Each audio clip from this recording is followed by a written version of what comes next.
Okay.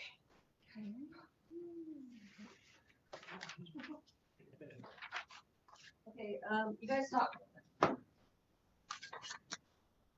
Maybe the sound check. Good. No, check. 1, 2, 1, 2. Sorry. You're live.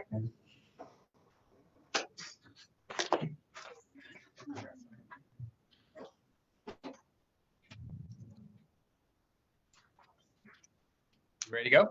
Yeah, All right. All right, buddy. Welcome to the April 20th Ad Hoc Appraisal Committee meeting.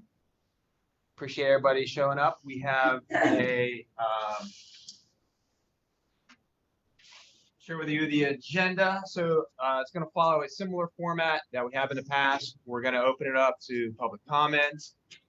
Christina and myself are going to share with you all sort of the next steps. We see this as a milestone meeting in that this will really, after today's session, it's going to really take us into a new phase with the committee work, in that going forward in future sessions, we'll really be working on developing the recommendations that you all will be taking forward to the commissioners. So we're kind of turning the page on the education and knowledge sharing elements of the process and really working towards development of the recommendations. Renette, can you step forward to that piece of tape? Perfect. Here we go. Thank you. All righty. After that, we're going to transition to the Urban 3 presentation. Joe Minicuzzi is here tonight to walk you all through the presentation that he initially shared with the commissioners roughly about a year ago. And then after his presentation, we'll open it up for conversation and dialogue. Any questions? All righty. All right. Public comment. I don't believe we have anybody signed up. Cassie, is that correct? No one has signed up for public comment yet. Online or in person? All right. Move along. We'd like to start the committee meetings with just a reminder of the resolution and the committee charge. Whereas recognizing that legally required tax assessments of real property and the reappraisal process are confusing and largely misunderstood, and in light of the recent charges that the process is not equitable, this board desires to create an ad hoc committee. Whereas the goals of this committee would align with the county's racial equity action plan, including to identify citizen concerns, provide guidance on future assessments, and provide input into equity concerns. All right, and so as Renette spoke about, we are sort of moving out of that sort of educational, informational phase of our committee's work and into our strategy sessions, and wanted to just talk about what that's going to look like. It's comprised of 3 components. The first component is the visioning. So we'll start with that end in mind.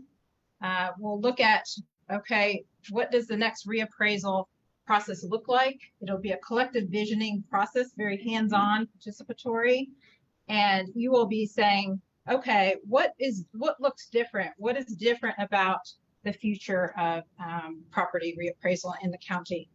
And so we're not really making recommendations, or we're not figuring out how to get there, but we're painting a picture of what that could look like. And that will be your collective picture of that vision. And then the second stage of that process is identifying what's standing in the way of getting to that vision. We're going to name those roadblocks, name those boulders that are standing in the way of getting to that end state. And we're going to be doing all of this through the lens of equity. And then the final stage is creating your recommendations. So you'll collectively create a set of recommendations that will explain how you all, your strategy for moving past those barriers. How do we break through those boulders or roadblocks? And that will come out on the other end of this process with a set of recommendations. And this process takes about 6 to 8 hours. So we wanted to talk through some options around the timing for this. And I want to turn it over to my colleague Burnett to talk through that. So knowing that, ballpark, we're anticipating roughly 6 to 8 hours of really working on development of the recommendation. So just kind of ground yourself in that number, ballpark 6 to 8 hours. And traditionally, when we've worked in this facilitation process, usually it takes place in a setting similar to this. We've actually worked in this exact room, but it's usually with larger blocks of time. So we'll typically, sequester this room for, a 6-hour period and work through the process in kind of one large block of time. Now, I'm not saying we have to do that, but we wanted to put forward to you guys some additional potential options regarding meeting frequencies, knowing that it's typically the case whenever we start the process of working through these different steps that Christina just outlined, it's more fluid to kind of continue working through that rather than, stopping, starting. So, in an effort to keep that momentum going, like I said, we wanted to put forward a couple alternative options for you guys in terms of meeting frequency. So option one is remain on the same schedule, right? So if we continue meeting on a bi-weekly basis for 2-hour periods, knowing that we're going to need 6 to 8 hours roughly, plan on an additional 4 sessions, ballpark, 4 to 5 sessions to kind of work through it. So we all can do the math. That's another roughly 10 weeks from today to kind of get to a point where we have recommendations to put forward to the commissioners. So that's one option. We don't change anything.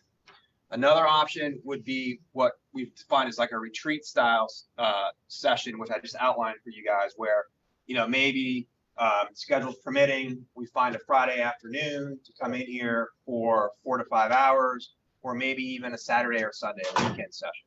We're all open to that if the schedules permit. So that's another option, in that we try and sequester a large block of time for everybody to get together, and we work through the process to get as far as we can, that large block of time approach.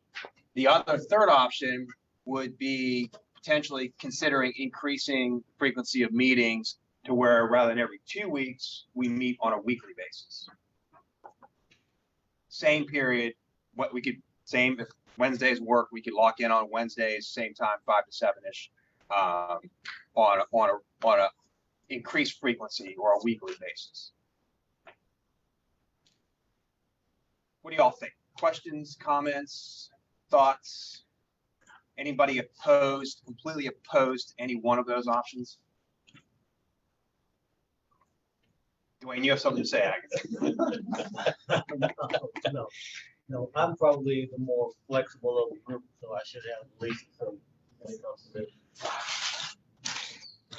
I think the challenge is that probably everybody on here works. Yeah. And so like for the most part, we all have tried to make this work on every other week, she's not here, but, like for the most part. So, I mean, I'm okay with any of it, but I think the challenge is getting everybody to be able to get, I mean, if we did a retreat style, there's somebody that's probably not gonna be able to make it. So, I'm not opposed to any of it, but just trying to get everybody to agree to dates because we all work. So. Yeah, so they got it. You're going into summer vacation, so somebody's gonna miss something. I'm guessing. I mean, are you suggesting maybe throwing out some like options and letting everybody check Yeah, schedules? so Like, I think that for next step, I mean, we wanted to put this forward to you guys to see if y'all are open.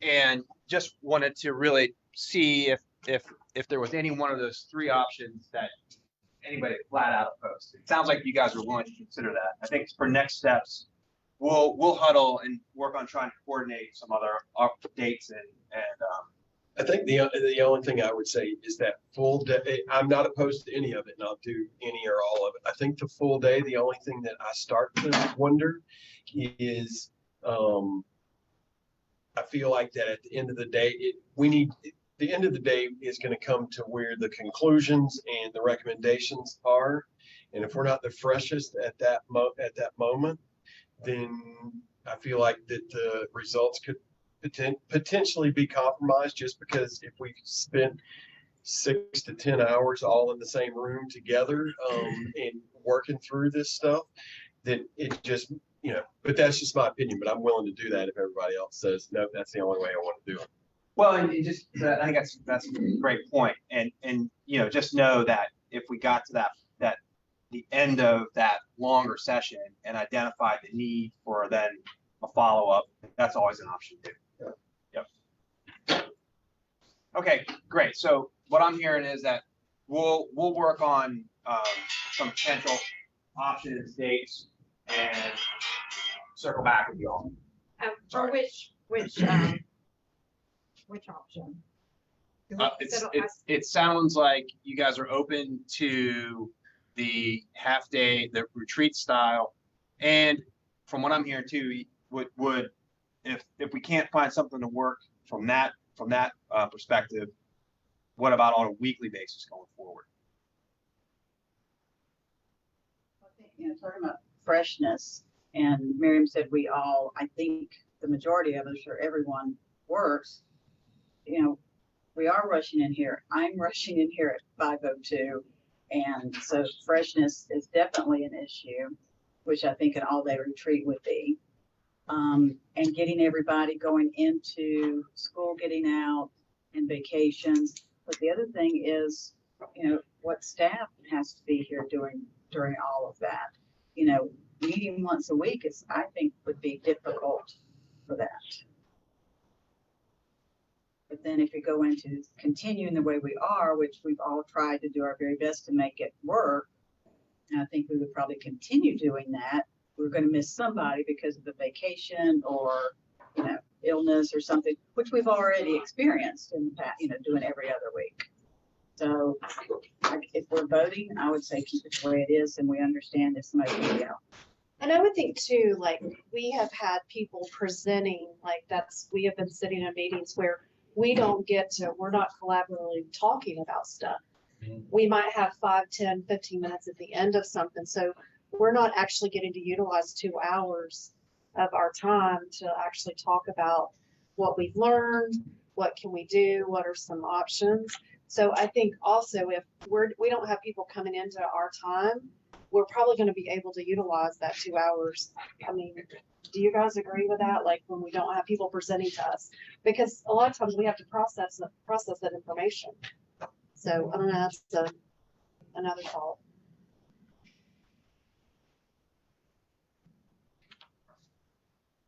I tend to agree.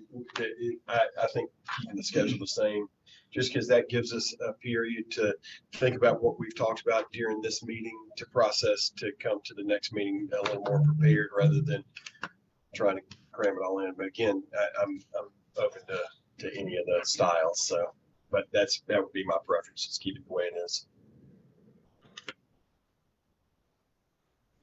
All that being said, I will miss the next meeting. For a meeting, for another meeting.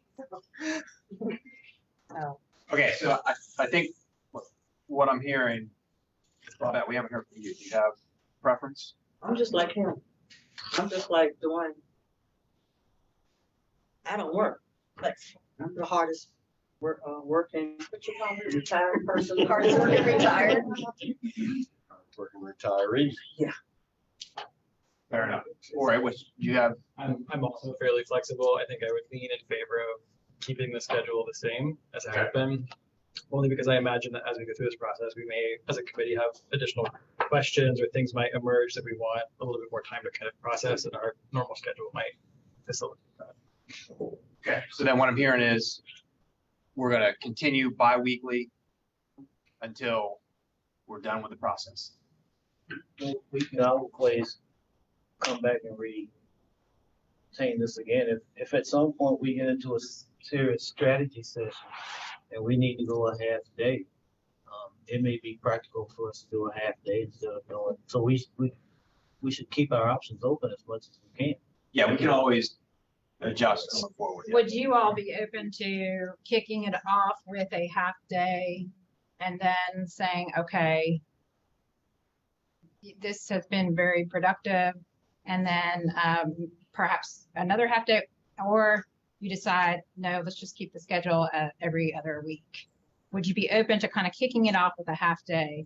It's just that in our experience with facilitating this process, it while yes, it would be helpful to have those 2 weeks, you kind of lose some momentum. Like people get really excited at the end of the second hour of this process. And they're like, oh, we just feel like we're getting started. And so we're just coming at it from a point of, this has been our experience facilitating this type of model and just wanting to get your input into it. But understanding that everybody's schedule is tight and not easily, we can't easily all take the same afternoon off. So we understand that as well. I would be open to that if we could find time where we're all going to be available. Yeah. I think that'd be very difficult to coordinate. I mean, I'm guessing. I think I hear most everybody's either flexible or every other week. Okay. Why don't we let's just interrogate that a little bit further. We'll put some thought into some potential dates and poll you all, and if it works, great. If not, we can just default to what we're currently doing. Does that work? Okay. We need to take a vote. Answer the question. All right. Thank you, Seth. Thank you. All right. So I am going to introduce our presenter today, our guest speaker, Joe Minicozy from Urban 3. He is going to share information in a presentation that he presented to the Buncombe County Board of County Commissioners. That was the impetus for this committee formation. And so just as a reminder to the committee, the facilitator's role is just to keep the conversation productive. Are you logged on your computer, Joe? That one. Is that one? Okay. As facilitators, our role is just to keep the conversation productive and on track. And of course, we need no reminder that all participants of the conversation to be respectful and allow space for everybody to have input and ask questions. And so I will turn it over to Joe.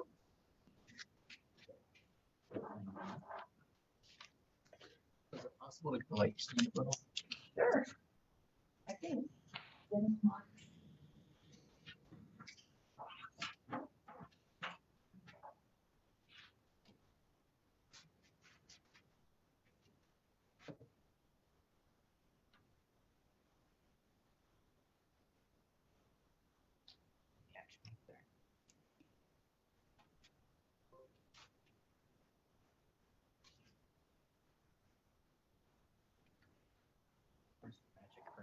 Yeah, right. Nothing changed.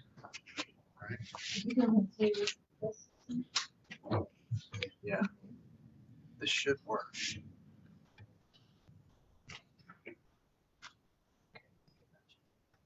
Yep, there we go. Okay. All right, and then do you want to share your screen?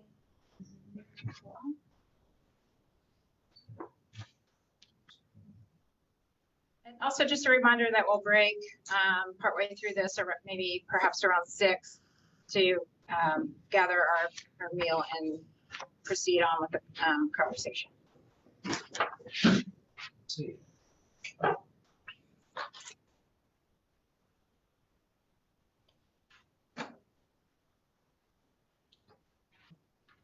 right.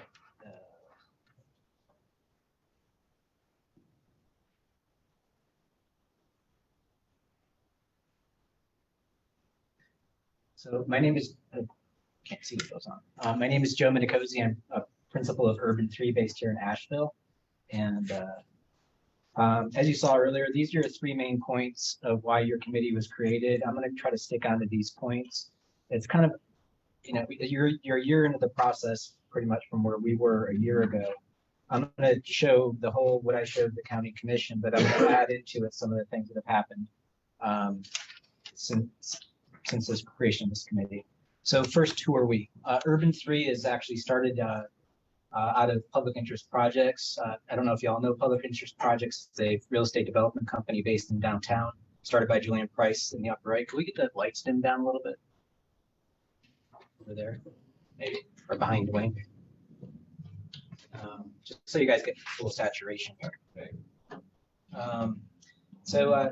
Public interest projects did a lot of downtown building rehab, but also business startups. But we're always telling and explaining the economics of downtown revitalization. And one of the things that Urban 3 as a spinoff started doing was looking at real estate at macro level. So this is the county, and typically the way that people talk about real estate. So we have non-taxable in gray right here, and low value in green, high value in purple. So you see low value up here and high value at the Biltmore estate. If we were to just look at this at face value, the Biltmore estate's worth $100 million. That's a big number. But keep in mind that it's about 8,000 acres of real estate and the house is 180,000 square feet.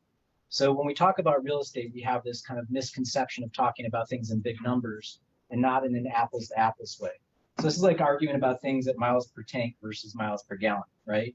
Everybody's got different tank sizes. Well, all real estate is different sizes. So rather than total value, here's a map of value per acre. So you can see the map changes, right? Here it is in 3D.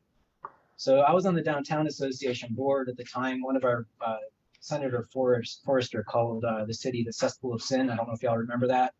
And so here's the model of county tax production.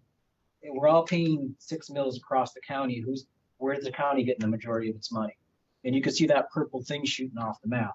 Well, guess where downtown is? The purple thing right there. So we can see in the model, you can visually display the economic potency of downtown. You can also see Black Mountain over here. But one of the things that you'll see the way that I talk is in these maps, because it's how do you show people the information rather than just talk about it.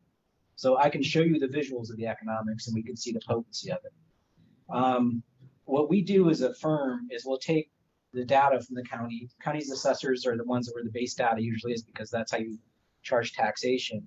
We're going to sort it out and clean it up, do a lot of nerd work that you all know. It's kind of tedious stuff.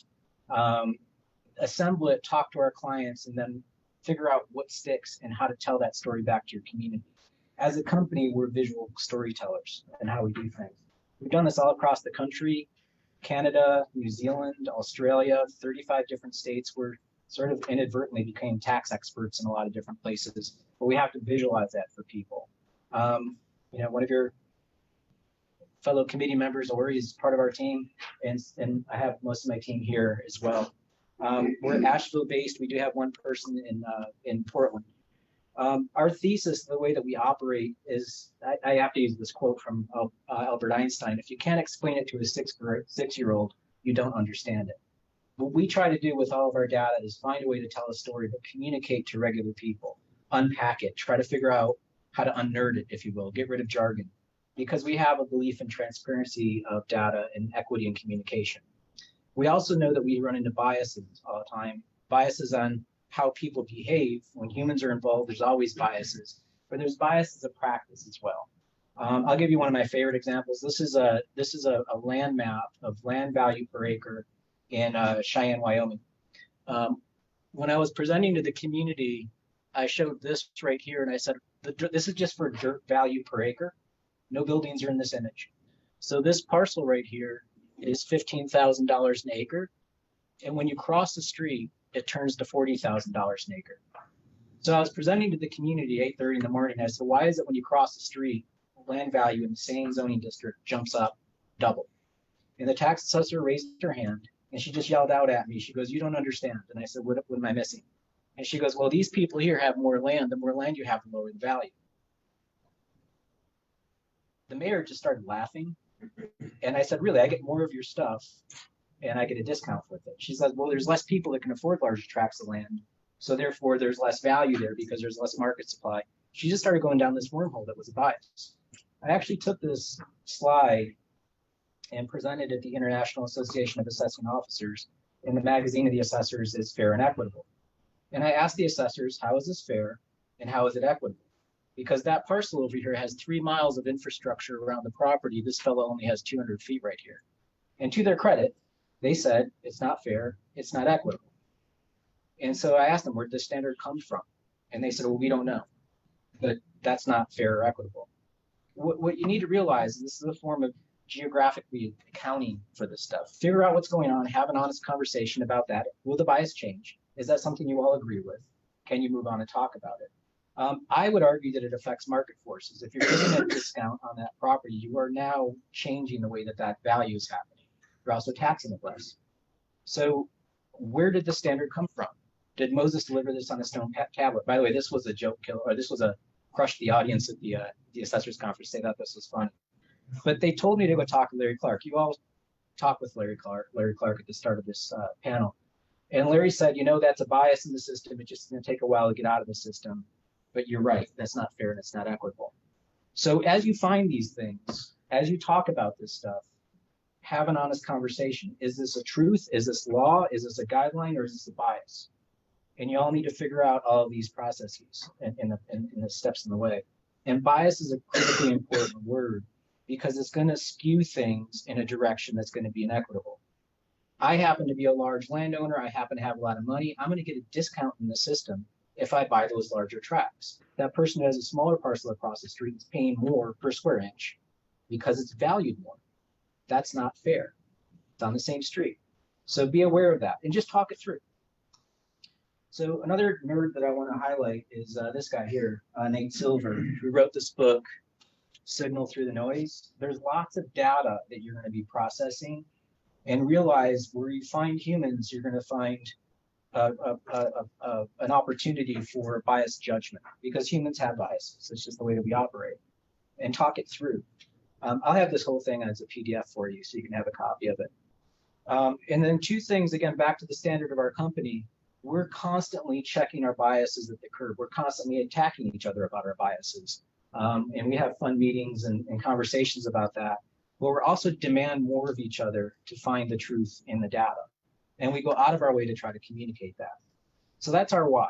That's why I'm here, why we're doing what we do, and how we operate. One of the projects that we're doing in 2019 had a lot to do with inequity. This is our model of Kansas City, Kansas, and Kansas City, Missouri. In this model, our Kauffman Foundation was our client, and they asked us to do an analysis of redlining. And we were like, sure, let's do it. I can pretty much show you in the model. Let's come back to this. Y'all know redlining? Redlining was created in 1934. The Franklin Delano Roosevelt administration, the New Deal program, changed mortgages. Mortgages went from 7 years to 30 years. Let that wash over you. That's a significant change in people's ability to get cash to buy a house. And what the federal government did is they said, we're going to back it, but y'all locally need to make maps.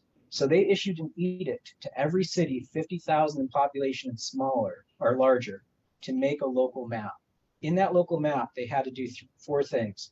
You had to, and they're known as the HOLC maps. Homeowner Loan Corporation. That was the organization that wrote the maps. That was the organization that dictated how the cash flow was going to operate, who could and couldn't get mortgages. That's the original sin when it comes to the equity. You could make a good neighborhood best, desirable in blue, declining in yellow, and hazardous in red. You were deemed hazardous if you were near a chemical plant. You were also deemed hazardous based on your ethnicity. So the two classes of people that were filtered in the hazardous zone were the infiltration of immigrants, number one. The immigrant classes that were coming in the 1930s, number one, Italians. Me, I'm hazardous. Watch out. Coming in at number two were Germans. Which Germans were coming in the United States in the 1930s? That were the Jews. Those two classes in cities got measured and drawn red lines around their neighborhoods. The third group were blacks.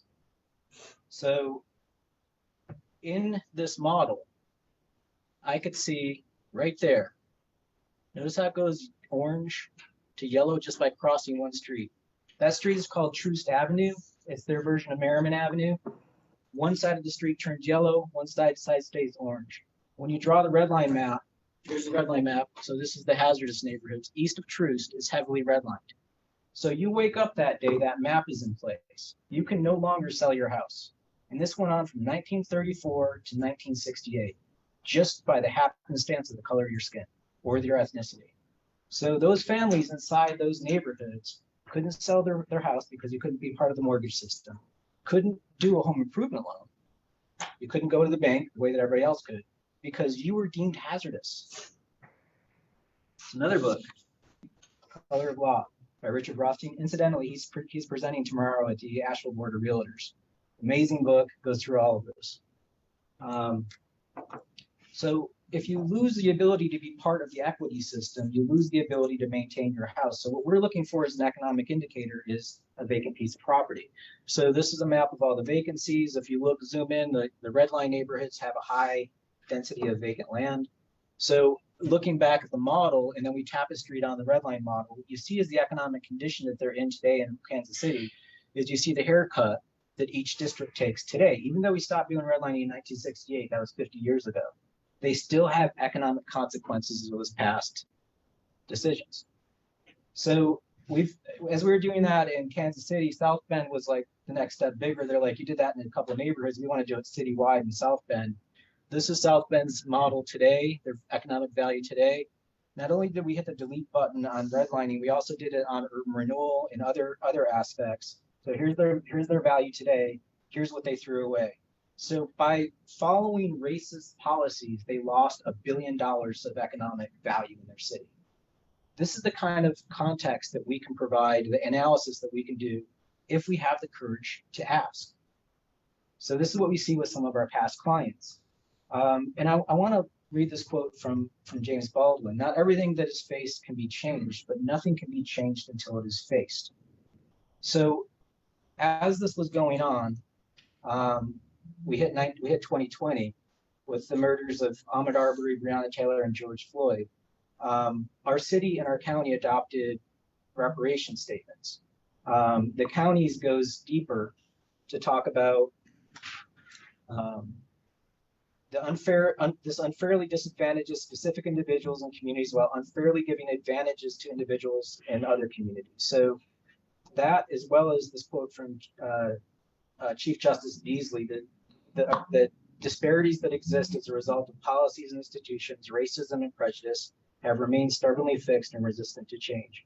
So here we are in 2020. We've just come off doing these other analyses in other cities. Our county goes through a reassessment process. We got together as a team and volunteered to spend about 300 hours of our time pro bono to do this analysis. That's where we were last year when we presented to the county commissioners. And what we're doing is we're asking our county commissioners to hold them accountable to these reparation statements. If you're going to make this statement, what are you doing to follow through? So our history, this is Asheville's redline map. This is the South Side neighborhood that was redlined right there. In these documents, these are straight out of these documents right here. You can see the list for Negro neighborhood, yes. There's also an infiltration of Negro population. And right here it says this is the Negro Business District. It's right there in the text. Who did the survey? This is William. Let's see if I put my glasses on. Well, this is a document where someone is asking these questions. Is this a bank document? This is basically, it's William Coleman with the Loan Service Field representative. So this is probably 1936 or 7, somewhere around there.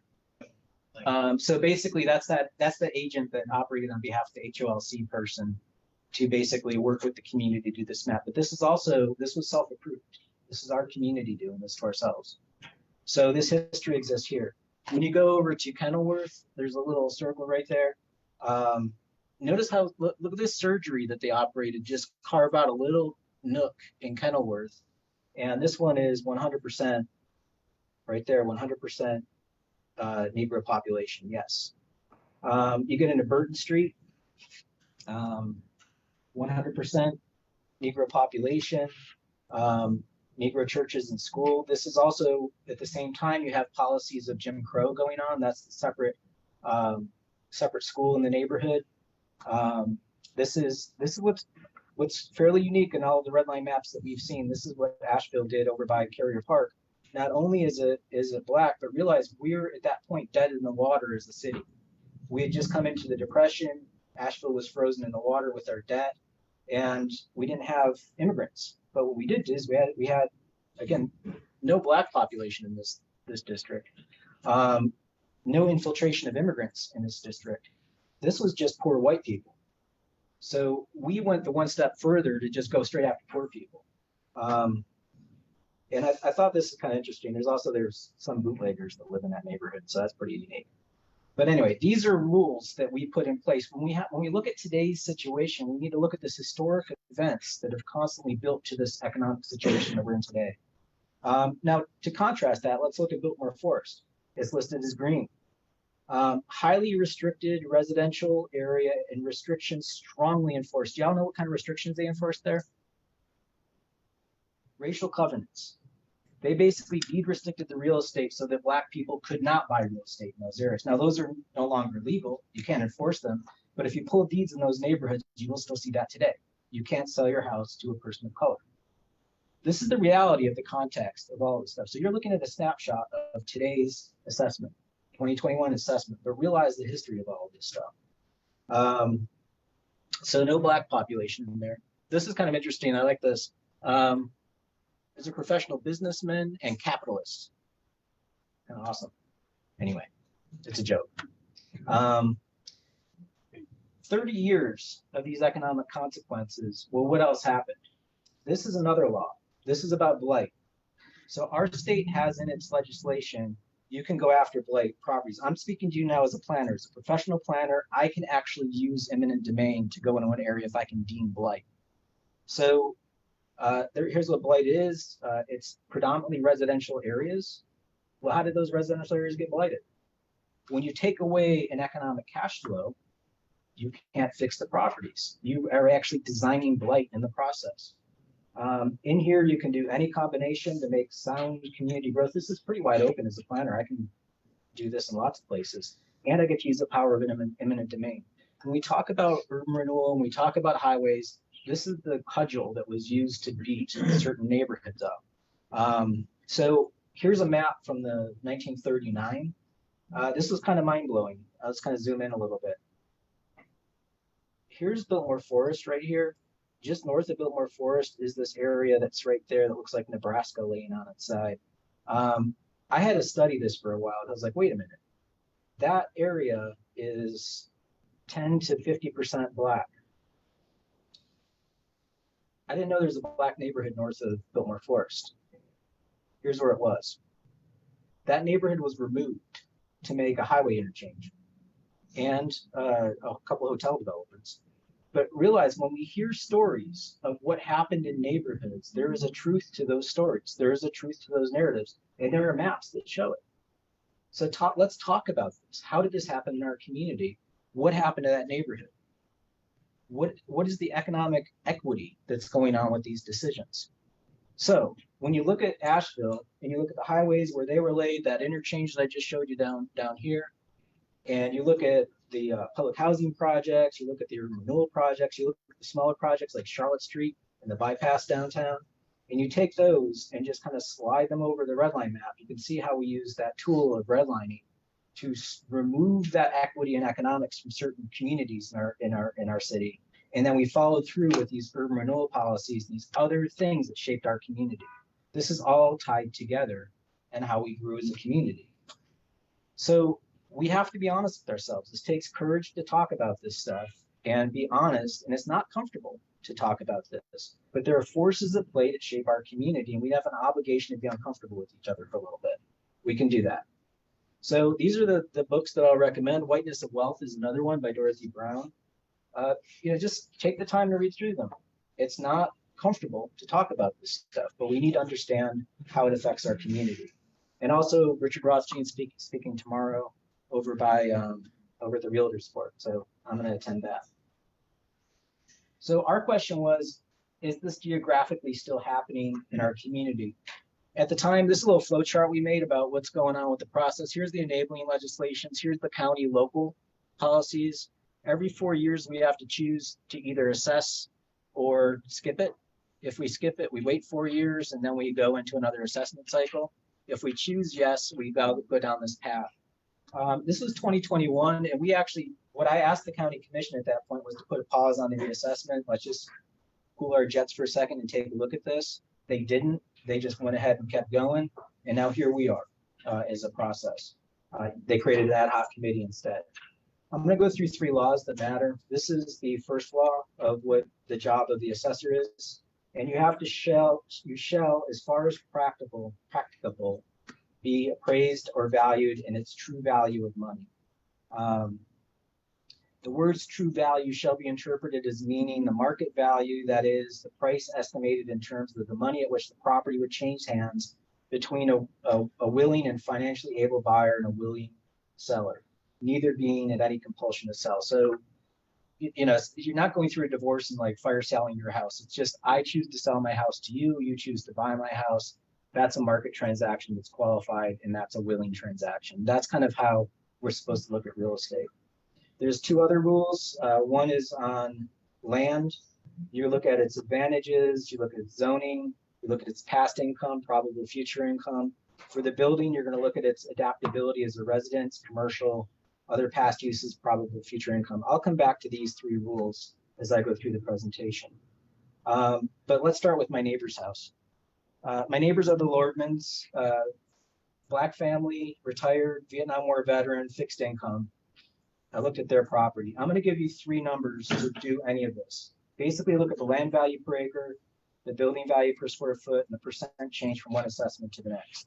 We'll start there with Mr. Lordman. Going over to Kimberly, and again, I'm just like grabbing random properties and doing this stuff to show the commissioners. Here's the house at Kimberly. I don't know if it's on the 9th hole or not, but it's got this great view of the golf course right there down here. Here's the house. It's a 1920s Tudor house. So there's the house at about $500,000 worth of value. Here's their value for land per acre, the building value per square foot, the percent increase from 2017 to 2021, and basically the taxes it pays to the county. So removing the city for a second, we're all county taxpayers. Let's just keep it simple. Here's the Lordmans. Yeah. You have noted their county taxes per acre. Yeah. Explain that to the committee. It's taking the whole thing. It's in apples to apples, miles per gallon versus miles per gallon. Both of these properties are going to be different sizes. So I'm netting it up to an acre. If I had an acre of Lordmans and an acre of their property. Does that make sense? Parcels are different sizes. No, but. It makes sense what you're saying, But it's but not how it's market done. value that's what I'm kind of getting confused about. Okay. This is the Lordmans. So this is the value per acre of the dirt, the value per square foot of the building, the percent change from one assessment to the next, the taxes paid. We could argue this if you want. I understand what you're saying about it's a per acre thing. I'm just trying to get it in an apples to apples way so you can see the distortions that happen when you put things side by side. The question. Compare those 2 properties. You've lost me somewhere. I get what you're saying is it's per, you just calculated it per the acre, which is not the way an appraiser would do, or the tax appraiser, a market appraiser or a tax appraiser would do. But why are you comparing those two? Because the house is set at a value, and when you drill backward, is the house really worth $127 a square foot versus, well, let's stick this one. Is that worth $107 a square foot? Is the replacement value $107 a square foot? Will that sell for $500,000 or will it sell for $600,000? How many miles are they apart? Well, we went from the Lordmans right here in Montfort to the golf course over by Grove Park Inn. So what's that, a mile and a half? But they're not comparables. You're not comparing, you can never compare an exact apple and an exact apple, but that's not even close. That's not Okay. what a bank would use, and it's not what a general appraiser would use whatsoever. And that's not how a consumer would go about buying real estate, right? So like, it's all about, look, the old adage of How about this? Let me get through the presentation because this is what I did to the county commissioners, which is what created y'all. And then we can unpack this. And I'm going to get through those steps. I'm just trying to show you what they saw and why they said, this is interesting. You all were created. So this is a form of education about why I did what I did. We can tear it apart after that. So Is that, would you mind to have a few questions as we go along? Because you have a lot of information here. Time we get to the end, there's some of that we may lose. Explain some of it as you go along. yeah, Because there's one thing I want to point out here for the committee is that this value increase that you have here is misleading because this property never went up 119%. I have the card here in front of me. It went up actually 19%, not 119%. okay, it's 6%. That one went up 6%, not 6%. 106. Okay. So that's very misleading. Go ahead and just erase the one and then erase the one. It's still the same proportion. 6% versus 19%. But it's tremendous, there's a tremendous difference in presentation. Okay. So I just want to make sure the committee understands that it's not 117%. It's the increase, it's the percent of 2017. I just want to take a pause just a minute and just ask is it okay if folks ask I questions prefer along to the get way? through it and then we can unpack it because I've got a lot of information and I want you to see exactly what the county commissioners saw. What's our, I was looking at the agenda, what's our time on this one? I know you said we're not break for dinner, which He I has think, an hour. so you have an 24 minutes. hour and then we've got time after that.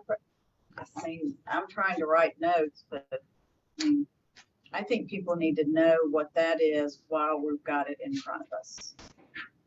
Is that That's fair opinion, to yeah. be able to ask questions as we go along? As long as I get an hour, Of course. and I'll stop my timer every time you stop me. Have we done Yeah, that? it's fine. Have we done that before? No. Let's check. There you go. Can I ask you a question? Oh, I'll wait. Before you start your timer, sorry. Just coming from, coming from an appraisal background, and starting to unpack some of this stuff, I do think that it's, at least for me, tremendously helpful to be able to talk why we're going through this, just because there is a lot of information that you're going to throw at us over a short period of time. And quite simply, I don't know that I can Do whatever y'all want. I just want to have that hour. like regurgitate to you after an hour. These are the questions that I had, a half hour ago. And so that's just my personal opinion I about. think it will help us understand your process, right? So I think if along the way, when there's questions that come up, if you could then just elaborate on the process. If that's the ground rules, I just get to stop my clock. That's Yeah, all. that would help. So I'm hearing that the committee that it would be helpful and beneficial to them to ask questions along the way. Yeah, I got you. Are there any questions at this point as we pause that haven't been answered? Not really a question, just a comment at this point. I just took a couple of notes and So, yeah, in my opinion, just from an appraisal standpoint, you're not necessarily, besides they're not truly comparable properties, I would say, just because different neighborhoods and all that. From an appraisal perspective, I would say that that the functional utility of the lot, if we're talking price per acre, the functional utility is a single building lot. One may have excess land, and one may just be a single building lot, but neither one of them you can split off and make another lot with that. It's still the functional utility of that is still a single building lot, undividable. And so I think it's hard for me, just because it's not an appraisal practice, to give a value based on price per acre. For example, I would use a price per acre if I was talking about a development tract that had 200 acres that you would be able to get 200 lots out of, rather than two undividable building lots that one happens to have more land, but it still can only hold one house on it per zoning or whatever. So I just wanted to weigh in on that and talk about that, because that's not represented here when you're just. I think what I'll ask you to do is suspend your bias for a second.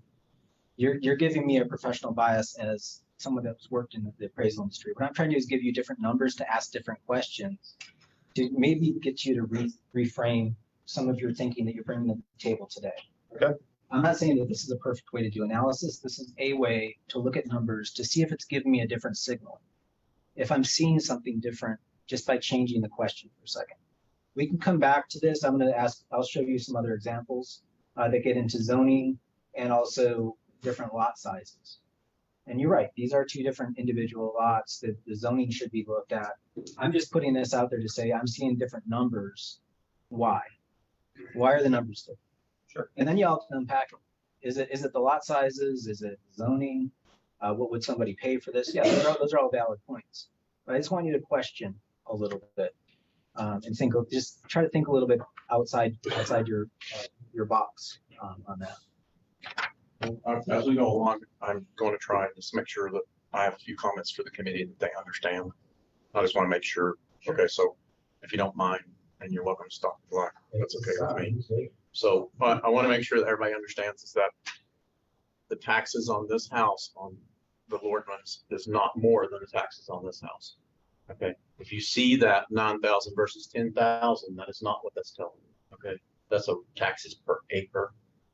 All right. If you just take a quick visual of that, you might think that the taxes are more on one than it is the other, and that is not the fact. And also, when we talk about percent change, I want you to keep in mind that this 19% is over a 4-year period. Okay, so that's appreciation over 4 years, not one, or not a short amount of time. Okay, so keep that in mind. Okay. Shall I go? I have just one question, sorry. The county, the tax assessor's office never looks at a broad stroke like this, price per acre on, correct? Like, Lisa, you're the lead appraiser. So your question is? Yeah, like, so the land value per acre, throw in everything broad stroke. Okay, that answers my question. Okay, so going from that house behind the golf course to the top of the mountain up here. This is one of my favorite houses in the city. It's got a tennis court on top of the mountain. So putting them all side by side, tennis court property, golf course property, Lordman's, these are the building values per square foot. And that house on top of the mountain has significantly higher building value per square foot. It's also renovated throughout the process. So it's grown at 158% or 58% if one remove the one versus 6 and 19. That's the value growth in those. When you look at the taxes paid per acre, it's significantly lower. It's significantly lower because of the value of the land on that property. So that property up on top of the mountain is down to $84,000 an acre versus $447 versus 497. That parcel is a 6-acre property. It's also zoned for 6 units up there. So there is a way of looking at this and saying, Joe, it's a 6-acre parcel. What would that sell for in the marketplace? I work in real estate development. I see 6 levels of opportunity for selling parcels up there. So there's an opportunity cost that's being suppressed in how it's being looked at as a parcel. Does that make sense? So that's keeping the value of the dirt down artificially by how it's assessed. I could equally say this is an opportunity for 6 acres, for 6 units up there. So I would argue that that's a bias. I have a bias to see real estate development opportunities. I see a hot housing market. I see a way of looking at it one way. I know that y'all are seeing it a different way. I'm just letting you know that I consider that a bias of perspective. I do have a comment on that, Joe. Okay. And that is, what I want, although that's multiple lots, those lots were combined many years ago as one building site, one house with the amenities that go with the house. That's how we have it assessed. But what I wanted to point out is that although Joe's saying the rate per acre is low on that, that house sold in 2017 for 1.7 million. They did a $500,000 renovation to it, which brings the value to about 2.5 million. We have it assessed at 2.569 million. So my point in that is, if I increase the rate per acre to be like those small lots, then I'm going to have it over assessed. Am I making sense? So the assessment is correct. Okay, the rate per acre is different because it's in a different location and the size is different. So here's something. You know, Keith, we had a discussion about not having an argument in front of the committee and just turning this into a nitpicking thing. If this is how it's going to go with every slide, I find that disrespectful. It's like we talked about trying to have a facilitated process to let the committee see this stuff. I just don't think that's fair. I'm not trying to be disrespectful to you, but what I do want to make sure of is that when you are presenting something, that the committee understands. How about I present? I'll give you the slides. And you can I'd tear like it to take apart. a time out. Is dinner here? Okay, I'd like to, need a break. Go ahead and gather your dinner and we'll have a sidebar conversation. Thank you. Yeah.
Hardest work. All right, y'all. So we're going to continue with Joe's presentation.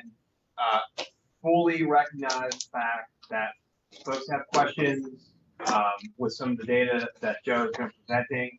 However, Joe has presentation style is very much a story, right? And Joe feels the need to kind of get through his story. Now, we need to find a middle kind of ground approach where Joe has the opportunity to tell his story, but yet you all have opportunity to ask questions of the material that Joe is being presented. So in an effort to sort of meet in the middle, what I'm going to ask you guys to do is allow Joe the opportunity to tell his story, present his slides. However, as he's going through his presentation, if there are specific slides which you have questions, please take some notes, jot that down that we need to circle back to this particular slide. And at the conclusion of Joe's story, we'll then go through and talk through and entertain all your questions.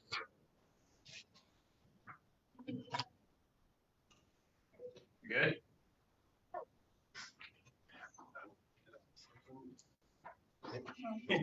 You said, are we good? And I just want to make sure, I was sorry, I had to go grab some No, napkins and sorry. stuff. Okay. So we're gonna let Joe present. Jot down questions you have on specific slides, and we'll revisit those questions once it's done. Floor is yours. Thank you. Also, I'd like to state, Keith and I had a conversation, something that struck me early on, and Keith asked, why didn't you come and talk to me about this? And I apologized to Keith. I said, I'm sorry I didn't come to you because I was trying to pause a process. I was more focused on the county commission at that point and talking with them directly and speaking to them about some of the signals we were seeing in all of the data. May have been misguided as me as a citizen to go straight to the commissioners, but my experience in this community and working in the community is I just went to the top rather than mess around. Also, in defense of our team, we put close to 300 hours in, and so I wasn't willing on spending more of our time spinning wheels. So what you're seeing is my presentation and my data of this assessment process, but you need to realize it's not just an assessment problem. It's not just an Asheville problem. It's how we do this nationally and how the assessment practice has been going on at a national level, not a bunker level. What Keith is doing is professionally practiced here in a way that's been executed over time. But we have to think about, and I want you to get in your mind the factors of economics that affect what happens downstream of the assessment process. It is a zoning problem. It is an economics problem. It's who's got access to money. It's past policies. I'm trying to paint all of those pictures before we end up at the mouth of the river, if you will. So with that, I'll keep going. So looking at the top of that mountain up there, you can just go to the adjacent side of the property and see smaller parcels that are all houses built on smaller parcels. And also, what about the tennis court? So the dirt value is 84,000. If you just go to the property right next door, it jumps up to 439,000 an acre. Now remember, these are per acre values, but I want to show you the value change that happens just crossing the property. That's a 523% jump, or 5 times jump across the property line. If you look at that one contiguous block on top of the mountain, you can see that that one's paying about 475 an acre in taxes. If you just go to the end of the block, it doubles to $11,000 an acre. Again, these are per acre productions, but I want to show you the distortive effect. There's something going on in the system that results in these differences. So if you look at the law for the land, it talks about its advantages, zoning. So is zoning not being calibrated as part of this? I see 6 units. It's being assessed at a 1 parcel property. The zoning is for 6 units. Additionally, when you look at the property, this is the 2020 tax card for it, and the parcel. And over that time, they actually did build on the tennis court. You can see over there. And the taxable value went from 2.7 million down to 2.5 million. So what's going on in the assessment process? Again, these are questions for you all. I'm actually posing more questions than solutions in this deliberately. I'll help you see some of these discrepancies and ask the question, why is this happening? Zooming down to Biltmore Forest, this is my friend Reggie Harrell's house. In Shiloh, this is Sydney Powell's house in Biltmore Forest. She actually just sold, she doesn't live there anymore. But looking at the values, the land value per acre, Biltmore Forest is worth a lot more. When you look at the building value per square foot, you see Reggie's value jump up. This is the taxes paid per acre, not individually. Shiloh's more potent because it's smaller lots. And then also here's something that's a pretty big jump. The value change in Reggie's property from 2017 to 2021 was a 2.5-fold jump. On Sydney's property, on her property card, she's renovated her house. And again, I'm doing this in a per square foot basis. So when you do scale up her house, she has a much larger house than Reggie's. Reggie's house is 700 square feet, but she's got 4 bathrooms. She's got more value in that house. Reggie's got 1 bathroom. So how does the value drop? It's, this isn't, you buy it by bulk, it gets cheaper. It's a house. So these are some of the signals in there. When you look at the tax bills, Sydney's property has jumped up 1.2 times. I just pulled another friend of mine, Barbara Johnson, over on Maxwell Street. The reason why, when you hear, again, your number one point, you're hearing concerns from people in the community. Barbara's property shot up 5 times in value. Hers shot up 1.2 times. People see their tax bills. They see their property shoot up more so in certain neighborhoods than others. Why? So that's why I want to focus on that citizens' concern. What are those concerns that you're hearing, and why is that happening? We're big mappers. Actually, Ori is. I don't know how to do the map. We got a bunch of mappers over here. This is one of the maps. Just simple tests. Think of these as MRIs or CAT scans. This is something that could be a solution. This is just a value change in dirt, and this is one of the things that I put in your pamphlet. If you just see that one little parcel there, that using the model, you can see something pop up immediately. Why is it that property changed? That's just a question. I mean, it's clearly different from others. And then that could be used as an interrogation device to see the whole county. And then you can ask questions about those ones that are sticking up. See this as a test on the camel model that you can just do this map. In here, you can see how there's a dramatic change between 2 neighborhoods, and we'll come back to that in a second. Or over here at Black Mountain, you can see how Black Mountain jumps up and Montreat stays flat. We'll come back to that in a second. This is another way. That was the dirt. This is sticking the buildings on top of the dirt and seeing if there's a value change there that's different. Again, these are all CAT scans. Think of like an X-ray or an MRI or an ultrasound. There's different devices you could see different data. But this is the results over the last 20 years. Value change, the average percent value change in taxable value by the flat areas. In Biltmore Forest, you can see there's a bunch of different zones in here, anywhere from 94% increase up to 171% increase. When you cross Hendersonville Road into Shiloh, you're looking at 300% increase. West Asheville, 400%. Again, you can do these models as tests and say, okay, why is this happening? To drill into those models and do a sub-area analysis, let's just look at Black Mountain and Montreat. This is the dirt. Land value change is a percent change, 200% change in Black Mountain versus a 0% change in Montreat. So Montreat's pretty much flat as a pancake over there. This is Black Mountain.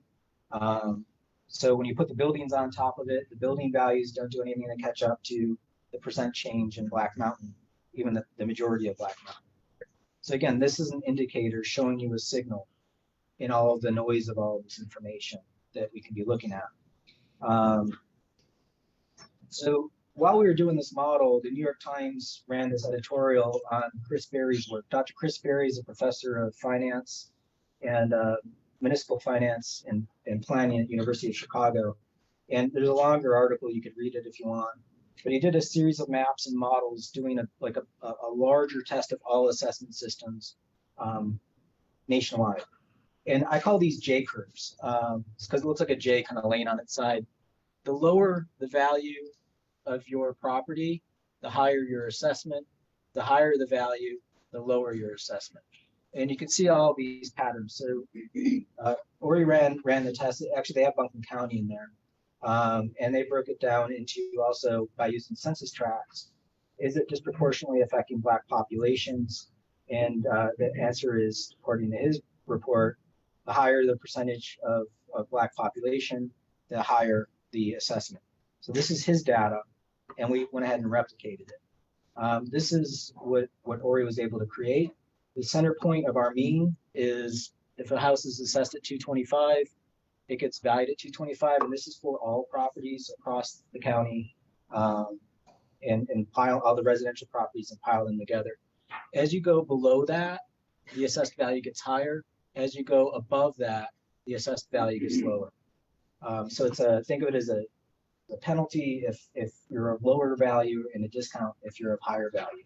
The way that works out is an overassessment of $1.5 million a year in taxes and a discount of $4 million a year in taxes, which equals a $5.5 million subsidy. So this is what I explicitly stated to the county commissioners, that this feels like this should be a vote. It shouldn't be a practice. $5.5 million a year is something we should all have a group conversation about. Is this the best use of an economic incentive? And that was my question to them. Why is that there? How is this happening? So the reason why it's happening is if you pile all the housing together, this is it. This is our housing stock. We've got some wealthy houses, we have some middle market houses, and we have some low wealth houses. There are a lot more houses in the center of this pile than there are at the edges. And that's a simple factor of economics. You can see that, how many houses do you know of that are out there for $134,000 of value? Not much. It costs $189,000 to build a house at least. And then there's just not a lot of wealthy houses because there's not a lot of wealthy people. But if this is your pile of mathematics and you create a center mean, what it does is and this is just really simple mathematics, it's going to pull the poor up to the center of the mean and the wealthy down to the center of the mean. So inside, when it's looking at a whole housing stock, that's part of the mathematics that are trying to find the average. And it's just, there's got to be a better mathematical model than this to do that. There's got to be a way to look at this differently. So again, we're map people. This is a map of houses that are $800,000 and greater, and whether or not they're above the sales value, below the sales value, or near their sales value. So there's about 40% that are below sales value at the 800,000 and greater in value. When you drop that down to just looking at the $200,000 and less, you see a sizable jump in the ones that are above market value to about 50%. And you see the below market value drop. So there are indeed below market houses in high-end neighborhoods and low-end neighborhoods, and you can see it on a map and interrogate the map. You can also look at the pie chart and talk about that number. So here's back to Barbara's house. Will you go back to that slide one more time, please?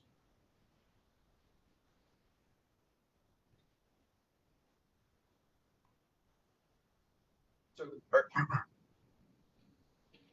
this is not all houses. This is just houses over or under 200,000? Yes, sir. Okay. I think this is all houses.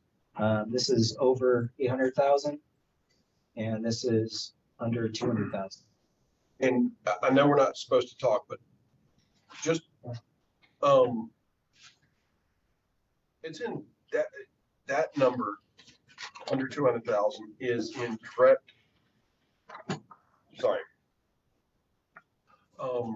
opposition to what Tom Tavit's report said. Okay, I mean, polar opposite. So I'm just trying to figure out how we should all be using the same data sets, how they're vastly different. So if you say you're going to get there, let's get there. This is all housing stock. It's not a I think Tom's was a smaller sample, and also the map was different. And let me get to his. Okay. All right. Yeah.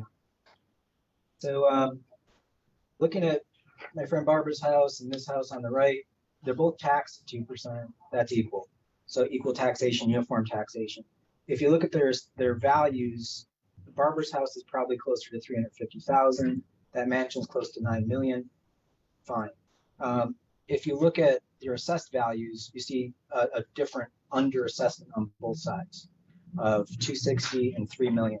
So that's going to change. If this is what you're taxed at and that's your rate, you're really getting a discount here. So this is about 1.5% taxes, not 2. So that's a discount, but the discount is different. It's a steeper discount when you get further up that curve.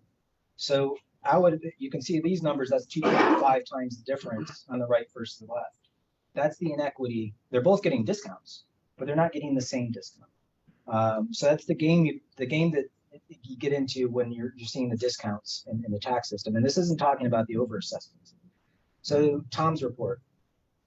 At a very simple level, I have a problem starting with the map. When I look at the map, I wonder, why do we only have 27 samples, 27 different districts? We should have more fine grain than that. There's 72 neighborhoods inside Asheville, but Asheville is broken up in a kind of a hodgepodgey kind of way. Why? Why is that map different from the Asheville boundaries? Secondly, Aren't those the census tracts? no. Well, there's census tracts within them, but some of them have been conjoined. So this is, I'll give you a point. This is Weaverville and Woodfin, if I can see right. This is Weaverville and Woodfin. They have their own boundaries. Where's Black Mountain and Montreat? So if you look at Dr. Chris Berry's map, those are the census tracts over there. You can see how there's a lot more of them than here. And you can go one step more fine grain, and inside the census tracts, we could actually color code them based on race and ethnicity. And you could see the race and ethnicity writ large. So taking that last map and dropping it over this one, you can see, the race, white people are blue. Let me see, where's my mark? White people are blue, black people are green. And you could see the pockets. There's a little pocket of Hispanic, orange right there. You can see another one down here. Yet that Hispanic and that black neighborhood are swallowed up by this much larger boundary of white. So that's going to dilute the numbers that you see in that, because we have the ability to go granular, don't go bigger, because that just washes the data together. Zooming in, you can see here, this is Emma. And Emma, for some reason, is looped into the West Asheville neighborhood, even though that's the county and not West Asheville. This is the same. This is West Asheville over here, looped into the Emma neighborhood. Shiloh gets split in half right here. You can see this green pocket split in half. That dilutes the economic qualities of looking at race in the data just by where the map line is drawn. So it's just, I would argue that I have a pretty big beef about the boundaries, and I feel it's insufficient if you're going to be measuring matters of equity with race. Those maps aren't granular enough for you to get sufficient data, and that's just my take on it. Does that answer your question, or close? So this is the level of granularity that you can get into. This is Brucemont Circle. I used to live in this neighborhood. This is Burton Street neighborhood. This is the value change in the dirt and the buildings in Burton Street versus Brucemont Circle. And Brucemont Circle is 90% white. Burton Street's about 50-50. So you can look at the land value change has been 54% here versus 4% here. This is Biltmore Forest on the right here. You can see its dirt value change and its building change stacked up next to Shiloh. We should be looking at this stuff, just running these reports and then asking the question, why? Why does this happen this way? Is this fair? Is this equitable? And that's what we do these maps for. Just think of it as like you're seeing a fissure in your knee. You can know that you have to have knee surgery or something like that. So this is the questions that we like to raise with these maps. So back to this is the annualized assessment. Can you go back in time 20 years and see what happens with each reassessment looking backward? And this is what you see with the quintile of housing. So the poorest 20% of housing has grown by 300%. The wealthiest 20% of housing has grown by 133%. And you can see these are all these little circles right here are the reassessments that happened. And in 2009, the county chose to not reassess, which was not good because it makes more of a problem upstream. You see these huge jumps that happen. There are corrections that have to happen when you delay seeing that information. One of our recommendations is you have to do assessments more frequently. It would help the assessor out. It would help have fresher data. It would also be less sticker shock for the citizens, so you don't see these huge jumps. it's this weird kind of irony is that it will make more work, but it'll also keep the data more fresh. So that's one of the reasons why you're seeing these jumps over time. I just have to use this guy because he's hilarious. The rent's too damn high guy. It's not about rent, it's about our taxes getting too high or people feeling that burden when your tax bill shoots up 5 times versus 1 time. You're going to react differently because you're seeing that sticker price change on your own tax bill. This is the value change. Now, as a business owner, what I'll tell you is that, and you can see our team here, we have a hard time buying housing. I can't pay my staff enough to keep up with housing supplies. This is a problem. This is our median income as a community, 36%. This is what's going on with our housing stock. So the assessment is chasing these transactions, but we got to realize we're not supplying enough in the market. There is a planning problem here. It's not just an assessment problem. And I'll come back to that in a second. When you break it down by top 1% and bottom 1%, you really start to see that distortion and that breakage that happens with the bottom 1% being taxed or growing at 526% and the wealthiest 1% only at 68%. I would argue that this is a demonstration of this classes, that there's definitely a benefit at the higher end of the market. This is just the dirt. The dirt in the lowest 20% is grown by 700%, and the wealthy only by 153%. So that's what's going on with dirt. So identifying these issues and how do you provide guidance? Well, one is I think the feedback needs to be questioned. How do we get feedback in the system, and what knob is turning the dials to cause the feedback? So I can tell you at the Orange Peel, at the nightclub, when there's bad sound, somebody knows they got to find the lever that did that. So I'm trying to display some of the bad noise in the system and leave the question to you all is what's the lever? So I don't know which knob is causing the distortion, or it could be a number of knobs. One of the things that this is the total value by quintile, and that's the land value by quintile from lowest to highest. So the poorest to the wealthiest here. This is what's going on with the appeals. So you're getting 3 times the appeal at the high end versus the poor end. So if you're wealthy, you're 3 times more likely to appeal, which is going to give you good feedback because you're going to be getting it from that end of the spectrum. You're not going to be getting feedback from the low end of the spectrum. You're going to be getting less of it. So is it because the paperwork is too complicated? Is it because people feel threatened by addressing their own government? Is it that people are too busy when they're poor? What are the feedback loops that we can do better than what we currently have? But this isn't helping when you get 3 times more. The other thing is, note this.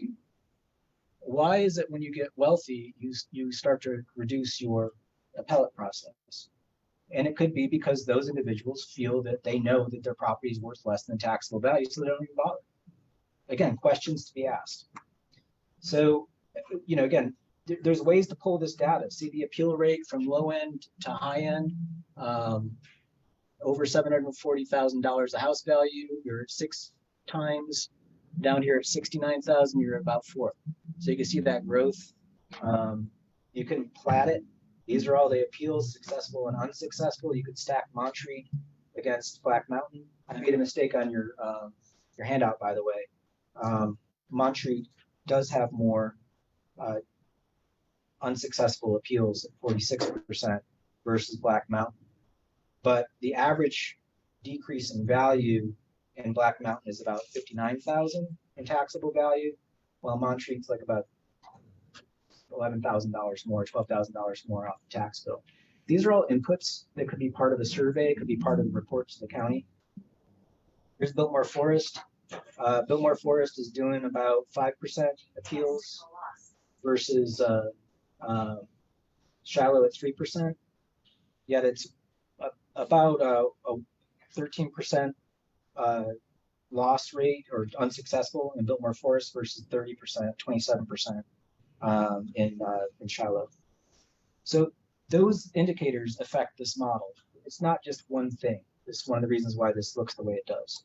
So better maps, a better appeal process, having tests along the way could help. Component transparency, seeing those knobs and seeing how they affect things could be helpful. Qualified and unqualified sales. This is how you all were presented the data by Larry. I don't like scatter plots. They don't tell me anything. Because I'm looking at this one outlier and I'm like, why is that there?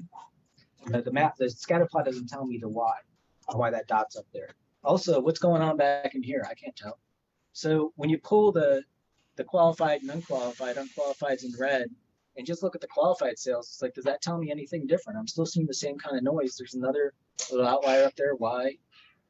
So you can put this stuff on a map and see qualified and unqualified, and you can zoom into those sales and see that Monterey has 41% unqualified sales, and right over in Black Mountain, you're seeing 26%.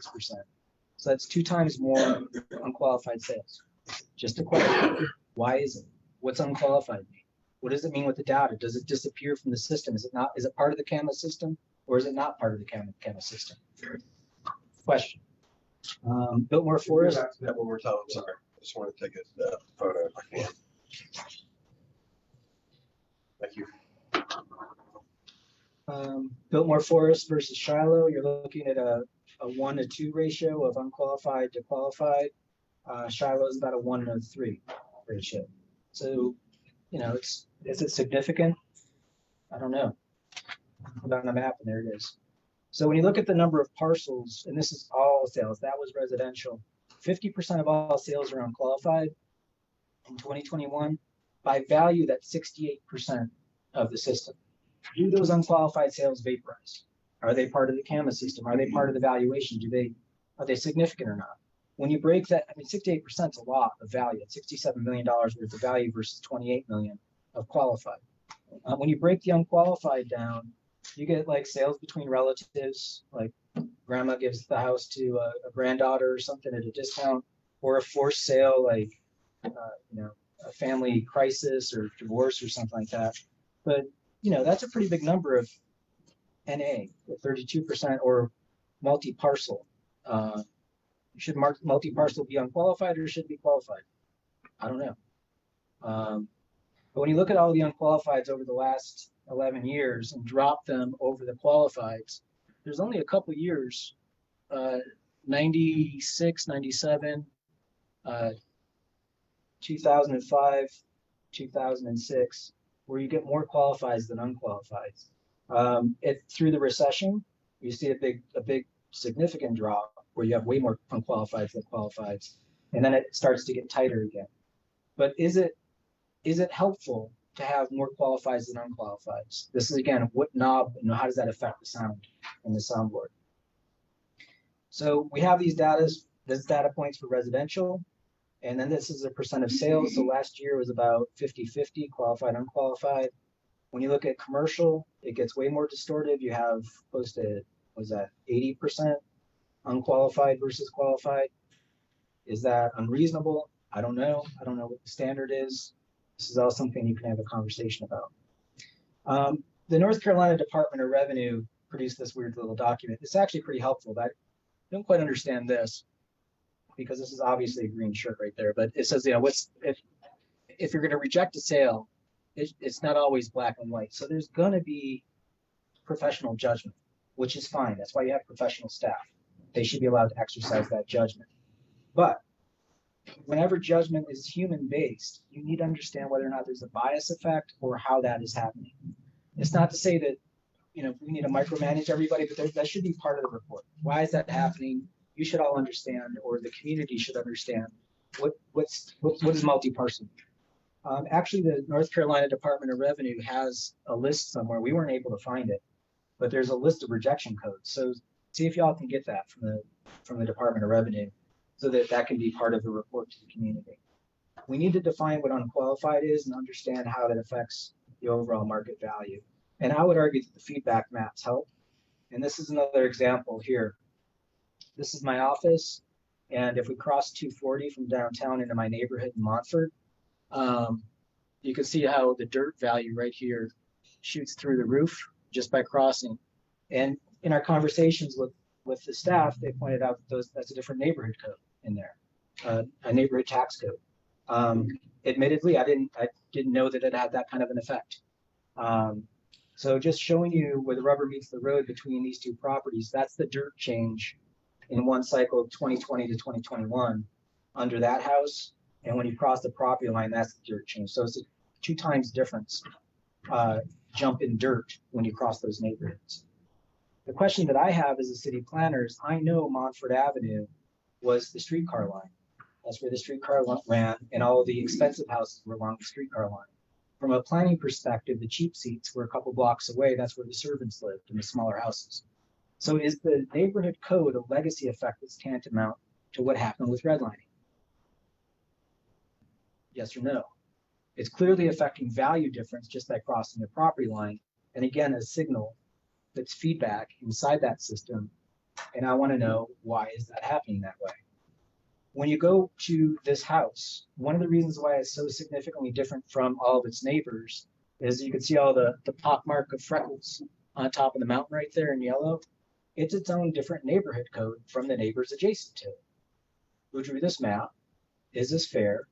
Is it equitable? Is it working to the benefit of transparency or not? But these large parcels on the mountain are put into a different neighborhood category than the neighbors around it.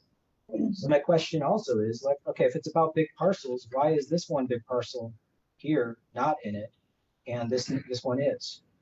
Again, it's not to say that it's good or wrong. We just need to see why that's happening and how that process happens. How's that not being turned? So this is a fancy little thing that, you know, you can do this with Esri. Ori made this. We can give you all the code. You can put the zoning map and the tax code map side by side and just move this slider bar. But just to, I know this is a lot of colors, but this is the zoning map of Biltmore Forest. You can see there's basically 4 different zoning codes. Yet when you go over here, you can see all the wildly different neighborhood codes that are within Biltmore Forest, way more than the zoning code. So why are these boundaries here? How do they happen? How do they change? Who changes them? Why is this one little divot right here versus that? You know, just why? When you go over to Burton Street, you can see there's this little area here from a zoning perspective is pretty consistent. Yet when you go over here to the neighborhood tax code, you see a wildly different map that doesn't pair up with the zoning code. So again, there's tools that you can see these things side by side and see how they affect things. The other thing is over here at Beaver Lake, you know, one of the things that would be consistent is that we all know that lakefront property or lake view property should have a different value effect that should be seen in that. If the neighborhood tax codes have an effect on value, then that could be reflected geospatially. This is Snohomish County. We did some work in Washington, and you can see how all the lakefront properties have this nice little crust of a different tax value because it all has waterfront access. So Beaver Lake, you can't get into it except for one point, but everybody does have that lakefront view. So is that, yes or no, is that value being affected? Joe, quick time check. We have 10 minutes left of our scheduled committee meeting. How much more time do you anticipate you need? I've got 7 more minutes according to my clock. That doesn't allow much time for questions, man. Q&A. I'll stay as long as you want, if the committee wants that. Pose the question to the committee. Folks, are you guys okay if we run over? I would like to hear the rest of the presentation. Me too. So are you saying we'll hear the presentations and do questions later? Or what are you saying? So knowing that we have 10 minutes left, I'm assuming that you guys have some questions with what has been presented. Question is, do we stop Joe right now and allow for your questions, or are you guys comfortable staying after, allowing him to finish his presentation? I think we all want to finish or hear the finishing presentation. I think we want to hear that.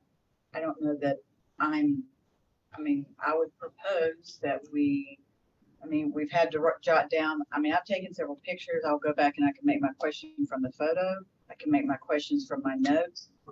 I would think we should all make our list of questions and bring them back next time. I'm not saying to send them out later. I think we could be here until midnight asking questions. That's strictly opinion. I agree. I think we all want to hear if there's more, we want to hear more, or what it is, and just keeping within the time frame. But to say we've got another 30 minutes, that may get that side of the table questions and not this side, or vice versa. So we should all just write our questions down. Well, and I think there's a couple of people that do want to talk tonight from the committee, and folks that don't necessarily want to, that can I've got questions too that I'll probably do in Yeah. email format, but I know that I do want to hear if there are some folks that want to, from the committee that do want to ask questions tonight. I'll at least be here. I don't know if everybody else will be here, but. So let me pose this question. So knowing, Debbie, your point that likely we could be here until midnight. So what, are people comfortable staying till 7:30? I will if he turns that timer, gets rid of the timer and let's use that time now.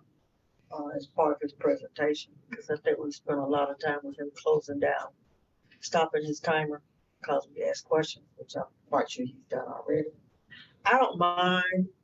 My personal opinion is your presentation is long, and it seems like to me it's repetitious.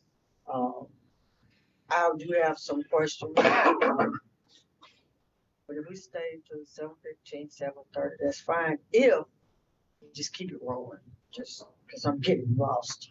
Okay, so let's agree then we'll stay till 7:30, and then if there are additional questions, we'll consolidate those and hand those off to you Yeah. in an email.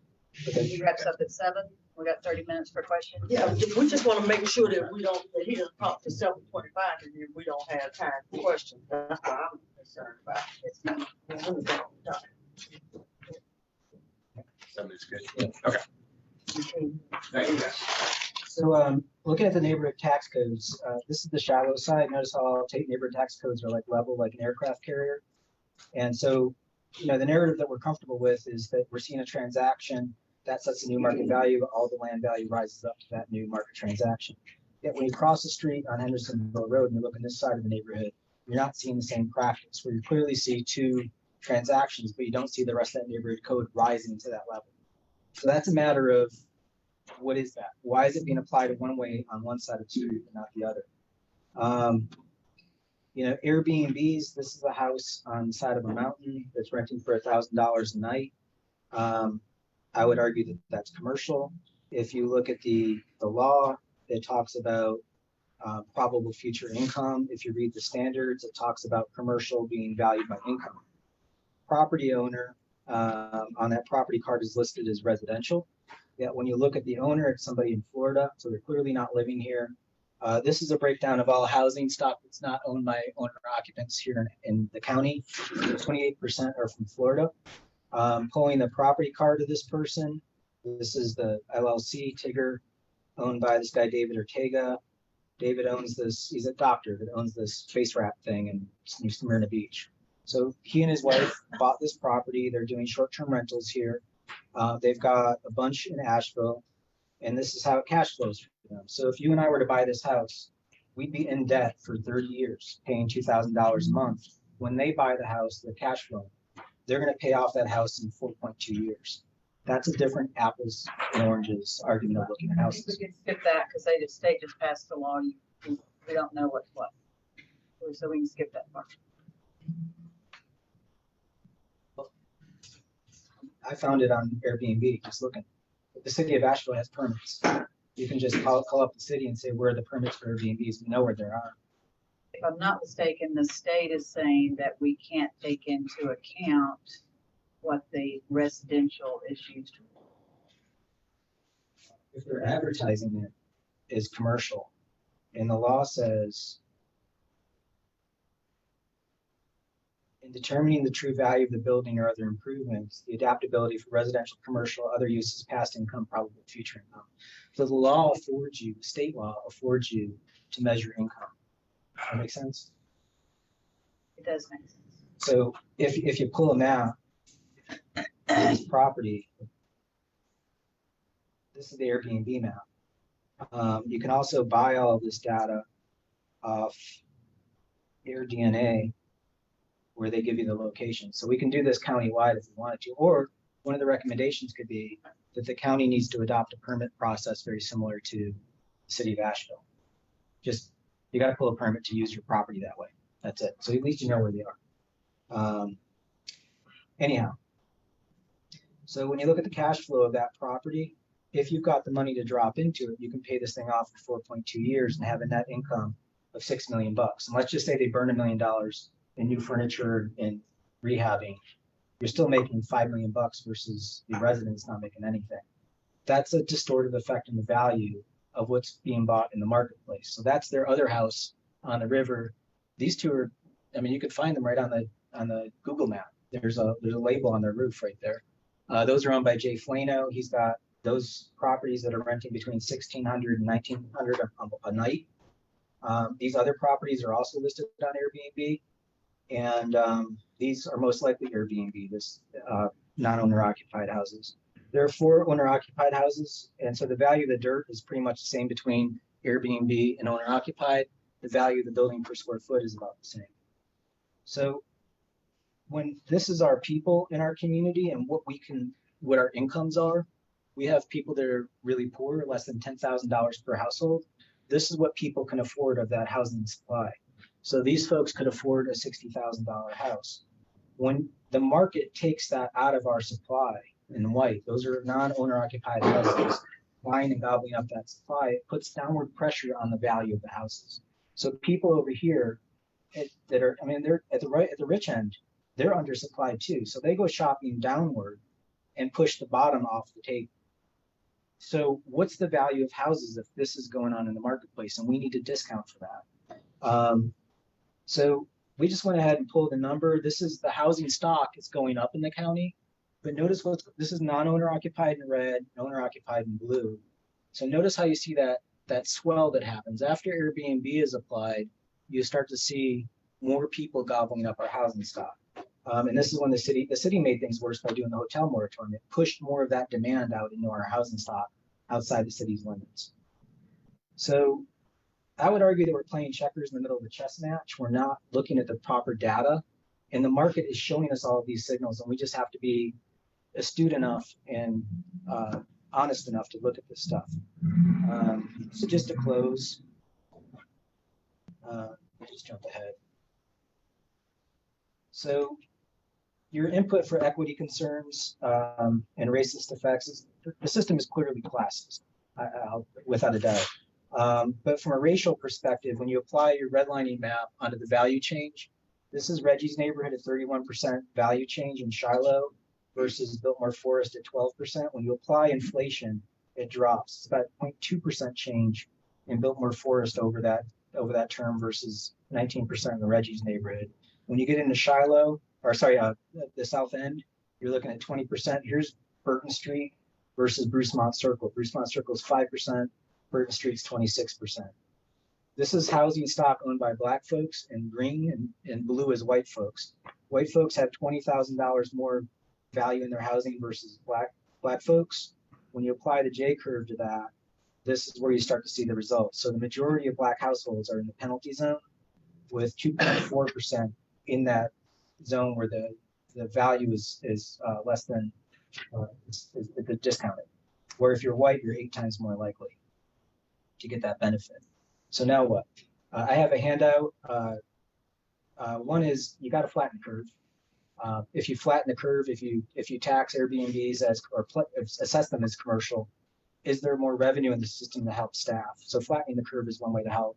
You need to have the commissioners support you on that. This is not going to be easy, but we can do this. You want to provide guidance, figure out which knobs, do these maps and these feedbacks, see what's going on so that you know which knobs affect what. We as a community need to understand that. So that needs to be ferreted out by your committee. Realize that all of these systems were set up with the old school of government, and we're in this new world with new technology. We should be using it better. That's all. We've advanced. Let's advance the system. Maps help.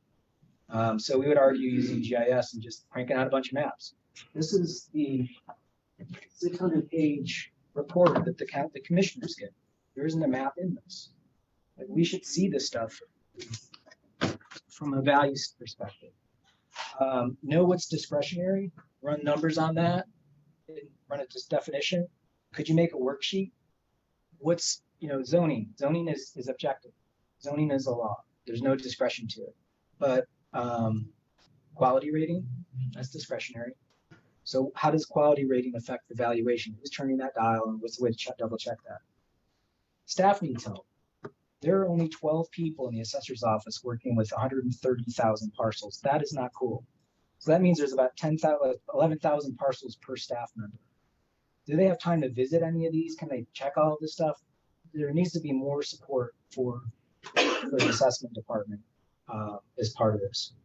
And also back to that report, a full half of it are tables that look like this. What does that tell you? It gives you no feedback information. It's just a big old table. This is like when you buy your house and you get that like appreciation schedule of like, what is it? I don't care what I'm paying in May of 2035 on my mortgage. You know, it's just, you're getting, it's information. It's not helpful information to give you feedback when you see charts like this. Also realize that this jump that happens because of these 4-year cycles. So more frequent assessment will have less sticker shock on the citizens. It also gives more feedback to the assessment staff, so that's helpful. And we also have to be vocal about the supply side problem. The Airbnbs take out that supply. And then this is a list, I'll give you this handout of some short-term ideas, some medium-term ideas, and some long-term ideas. And I think I will stop there. Well, let me stop with this question, this statement here. This is my friend Dwayne Barton, who lives in Burton Street. He runs Hood Huggers. And he said this quote on a Habitat for Humanity documentary. They're talking about racial covenants. And he said, these are his words. When we try to address it, he's talking about his racial inequity. We talk about it in silos, but we need to address it the same way it was implemented. It was blood, policy, blood, and resources, all the way from the feds, all the way right down to the neighborhoods itself. And it trips me out that we're not addressing the problem the same way. Like I said, this is not a singular problem. Assessment is part of all of these things. Zoning, practice of government, where we run our resources, all of this stuff is tied together and it all affects everything. And it was all put in place in a very narrow band of time that we have these policies to live with. And I'm saying that as a planner, knowing that our zoning is also a similar problem. So I just want to leave it there. And that's my presentation. Thank you. 2 minutes over, sorry. Thanks. Question. So I think probably a majority of you guys have questions. So in an effort to let everyone have a voice, I think this is gonna be a challenge to give an opportunity to ask questions. So the only way I can think about to do this fairly is let's just work our way around the room, if that's okay. So, Ms. Bobette, we can start with you. Well, we don't have to. I was afraid you to start with me. But you can, I can go first. I've got a couple of questions that I can ask. I think she was gonna speak out. Well, a couple of sort of low-level questions. I mean, the more meaty questions, I'll probably do it in a different venue.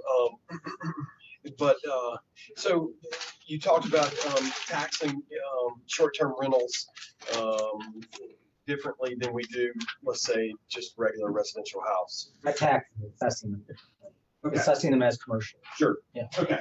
So assessment. So would you also say the same thing for, or how should we delineate between short and long-term rentals then? Or should we? And should we say that because if the litmus test is that you're an out of town or out of state owner, so should we, or in your mind, delineate between the two if we're going to make that value judgment? Yeah, there's going to be unintended consequences whatever you do, but it's just, is the current system that we have fair or equitable? And if we were to just go across the state line down to South Carolina, if that doctor were to buy a house in South Carolina and Airbnb it, he's being taxed at double the value because they have a homeowner exemption. Sure. For somebody that lives in it. Could we do a homeowner rebate program?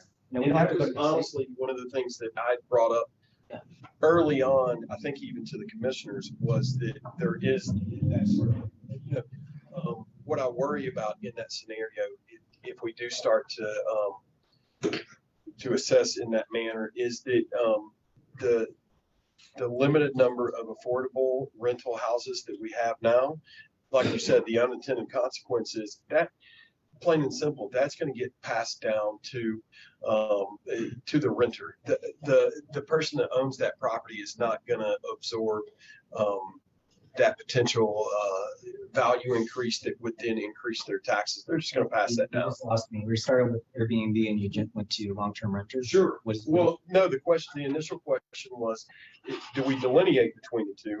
Sure. And then, well, but they're both. I have a rental property. I actually live upstairs and rent out the downstairs. I'm not making $1,000 a night now. Right. You know, I'm renting out full utilities and everything, $1,600 a night, a month. That's affordable.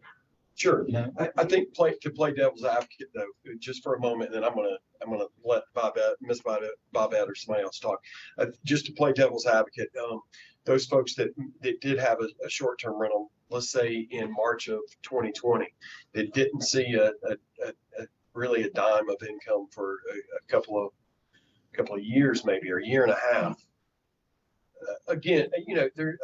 So I ran that at 70% occupancy. This Convention and Visitors Bureau says that Airbnbs are at 90% occupancy. So I actually gave them the benefit of the doubt, and it was still $250,000 a year in income. So the thing is like, this is an assessment, right? We can say, this is what we think we're making. We're being conservative and not putting you at the full Convention and Visitors Bureau's listing. Or we can pull AirDNA data where they actually have the nights that it's turned. Sure. You can get better data.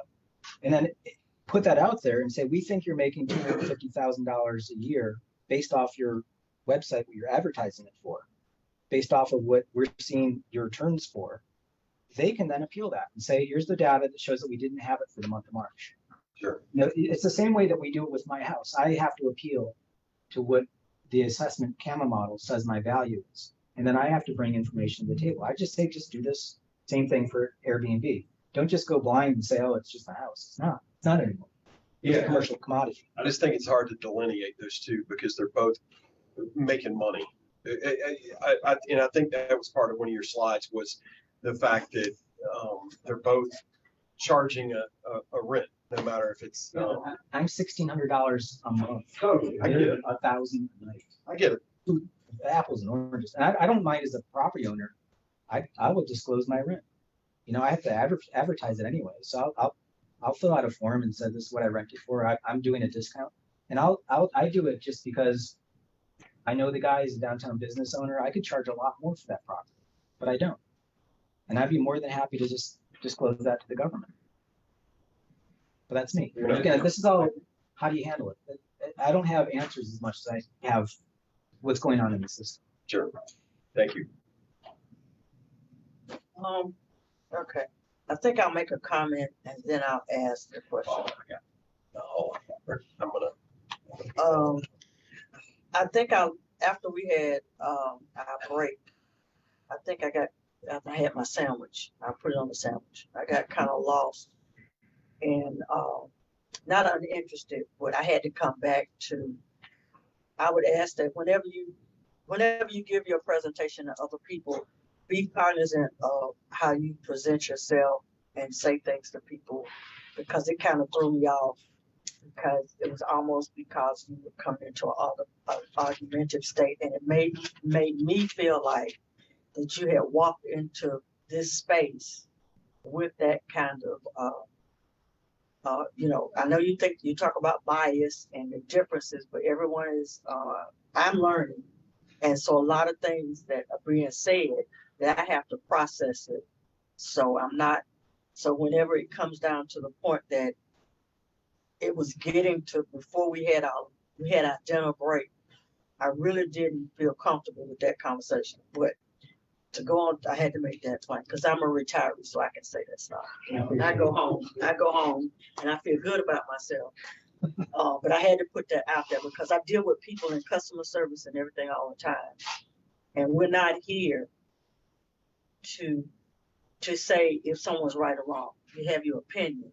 But if we're dealing with people that actually do this work every day, and I respect all the people that are in this space that work hard every day, and they're either assessors or they're reappraisers or they're real estate people, whatever their position is, that if they see that there's something that might be different from what you think, we have to take that.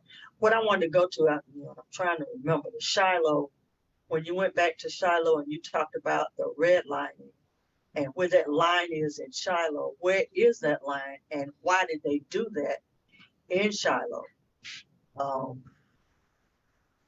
And I'm trying to think where it was that you did that. And it was just talking about that, where that line was drawn. I kind of want to know where is that line? Because I live in Shiloh. This is the slider bar thing that I was talking about that Ori created. That's pretty cool. But you can go to this website. It's called Mapping Inequality. But do you have a reason why they did it in Shiloh? Well, I'll pull it up. They actually have the old data in there. Shiloh was a yellow neighborhood, so it was named declining. It wasn't redlining the way that Burton Street was. And usually there's some evidence in here.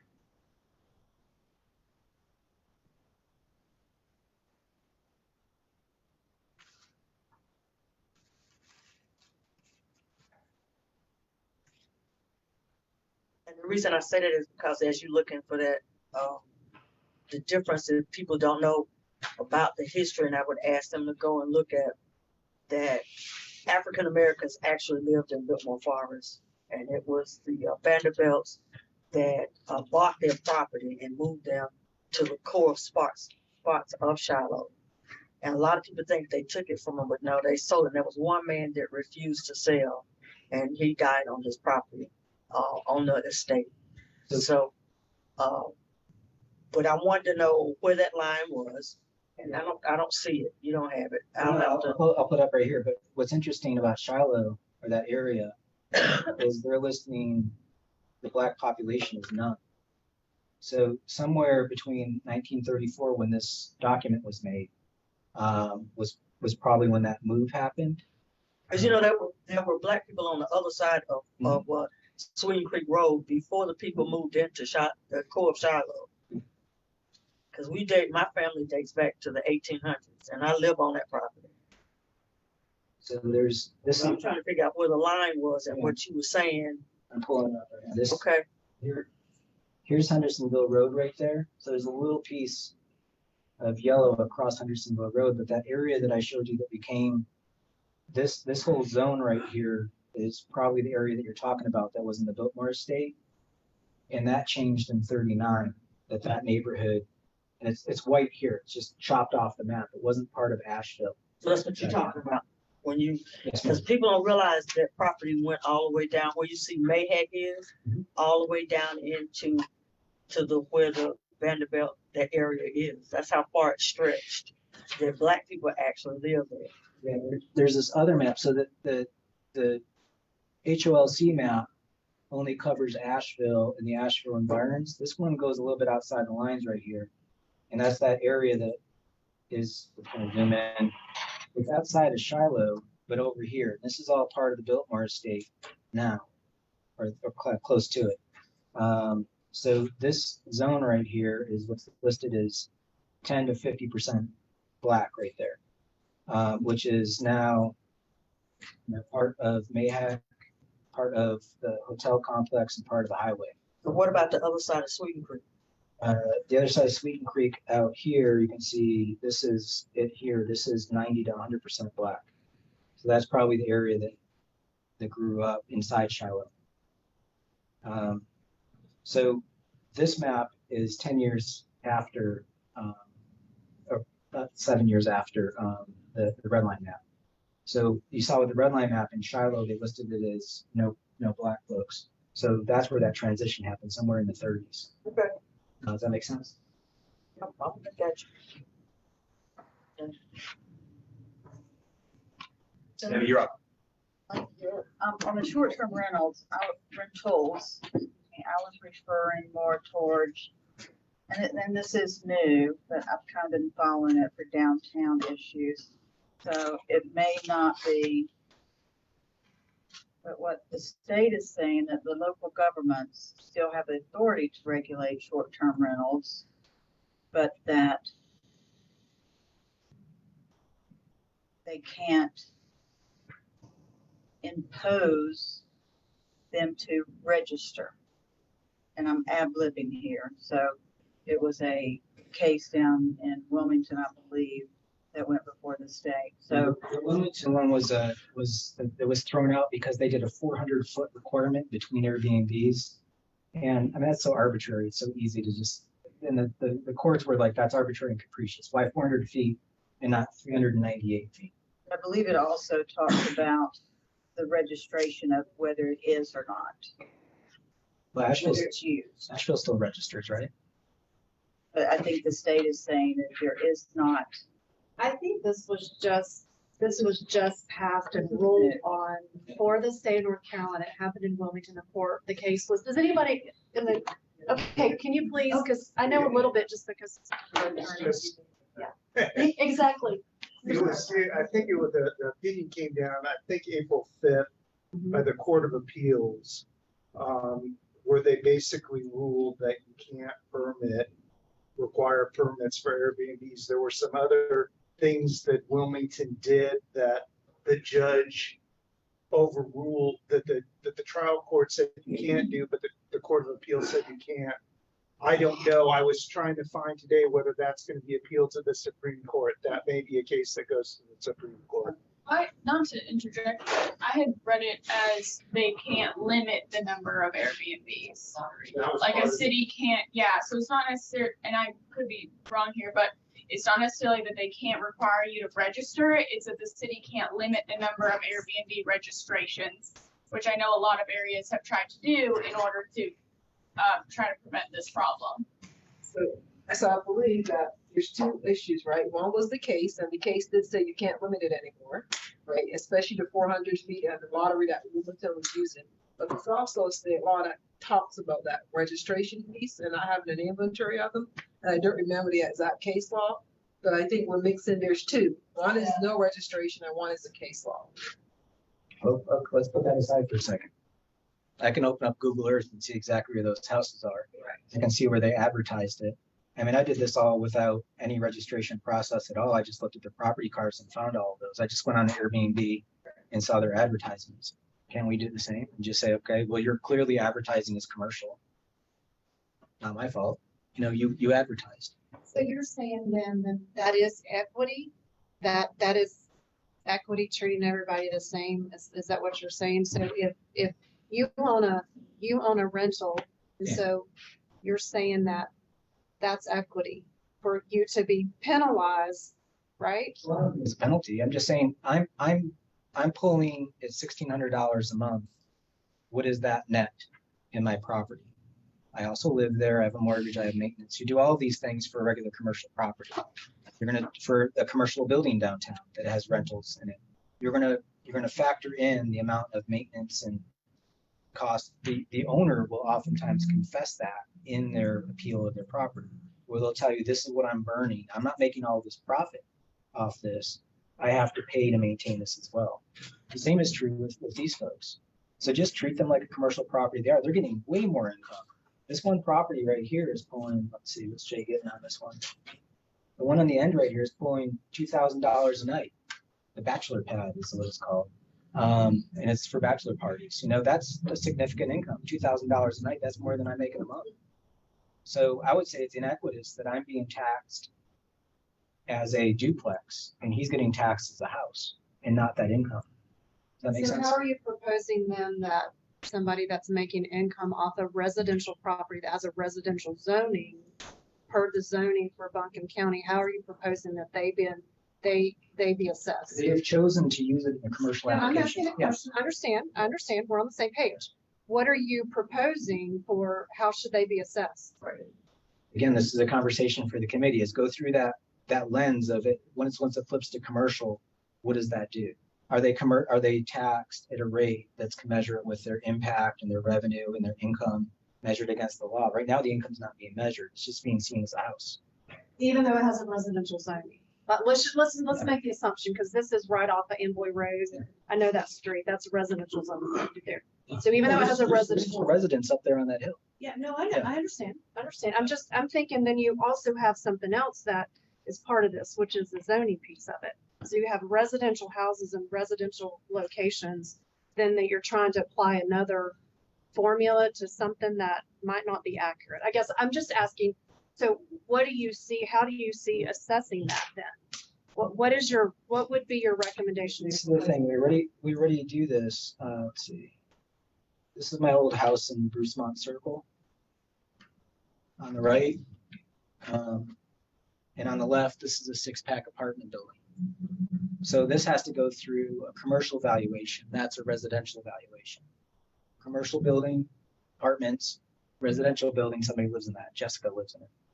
So this goes through a valuation process where we look at that differently. It's not a house, it's an apartment building. You're going to be doing the same thing. I would argue that you do the same thing with an Airbnb. They have chosen to take it off the market as a house and put it into the market as commercial commodity. The law says you're supposed to look at the income. Looks like a duck, quacks like a duck, it's a duck at that point. They have chosen to make it a duck. So whatever process you're doing for this, do the same thing with the Airbnb. It's just, we already do this. There's particularly the old neighborhoods, there's apartments like embedded into the residential, even though this is all RM16 zone. So. Question for Keith, if I can. So do you use the income approach or sales comparison approach for a 6-unit apartment building, for example? We would rely more on the income approach. Duplex, what would you apply? Duplexes, sales, we do not use the income approach on duplex. In a single family, in a single family residence, even if it was a rental property. Correct. So the fact that, just an observation, the fact that it's on the same street and that guy's turned that home into the fourplex or however many units that was, or if it was short-term versus an annual lease, say. So because I'm zoned this and this next door neighbor is zoned that, and I'm tired, I'm tired. So I'm trying to get this out correctly. So even though it's the same zoning, but Mr. Smith decided to do a duplex and have 2 different, whatever, $2,000 a month rentals, and this guy decided to, do a lot more management than I would ever want to do and run it as a Airbnb and charge the $1,000, $2,000, whatever it's a night. So you're saying even though that was their choice to do that, it should be taxed differently? Is that where we're at? Yep. I didn't quite follow your. Oh God, maybe I said again. Well, no, it's just. We'll skip that one. Totally forget it. Whose turn is it? Well, I wasn't done. That wasn't my question. Go. Okay. I have a lot. Lord.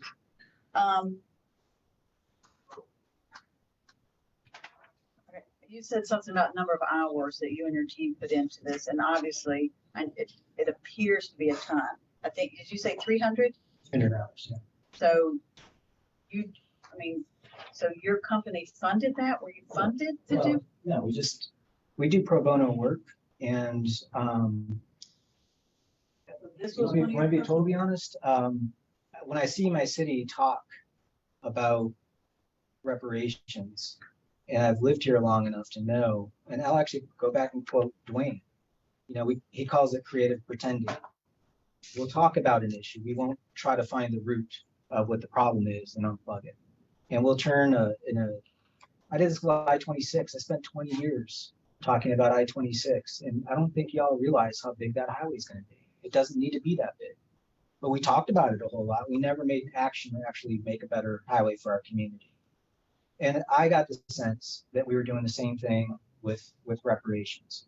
So I talked with my team about our pro bono project, and I made the decision as an owner that we were going to burn some time as a gift to our community.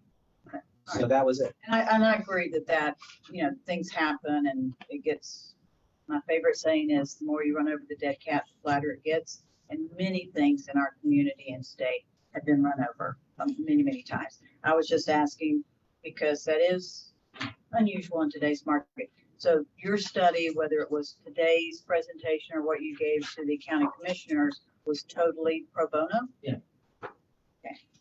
And you can, don't get me started about the Charlotte Street project. I mean, that was like a case study of how Ashland Please. treats itself.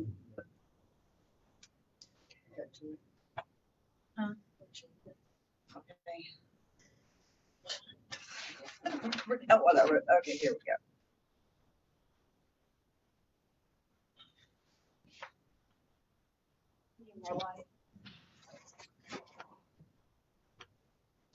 Back to the neighborhoods, and different appeals. I didn't quite follow how you were saying that the number of either successful or unsuccessful appeals per neighborhood.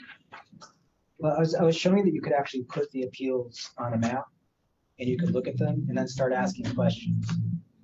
What's the fair amount of appeals? I don't know. But you can clearly see there's more appeals in Biltmore Forest than Shiloh. So why is it? Is it the paperwork? Is it intimidation, that people feel intimidated by their government and don't want to take part of the process to appeal?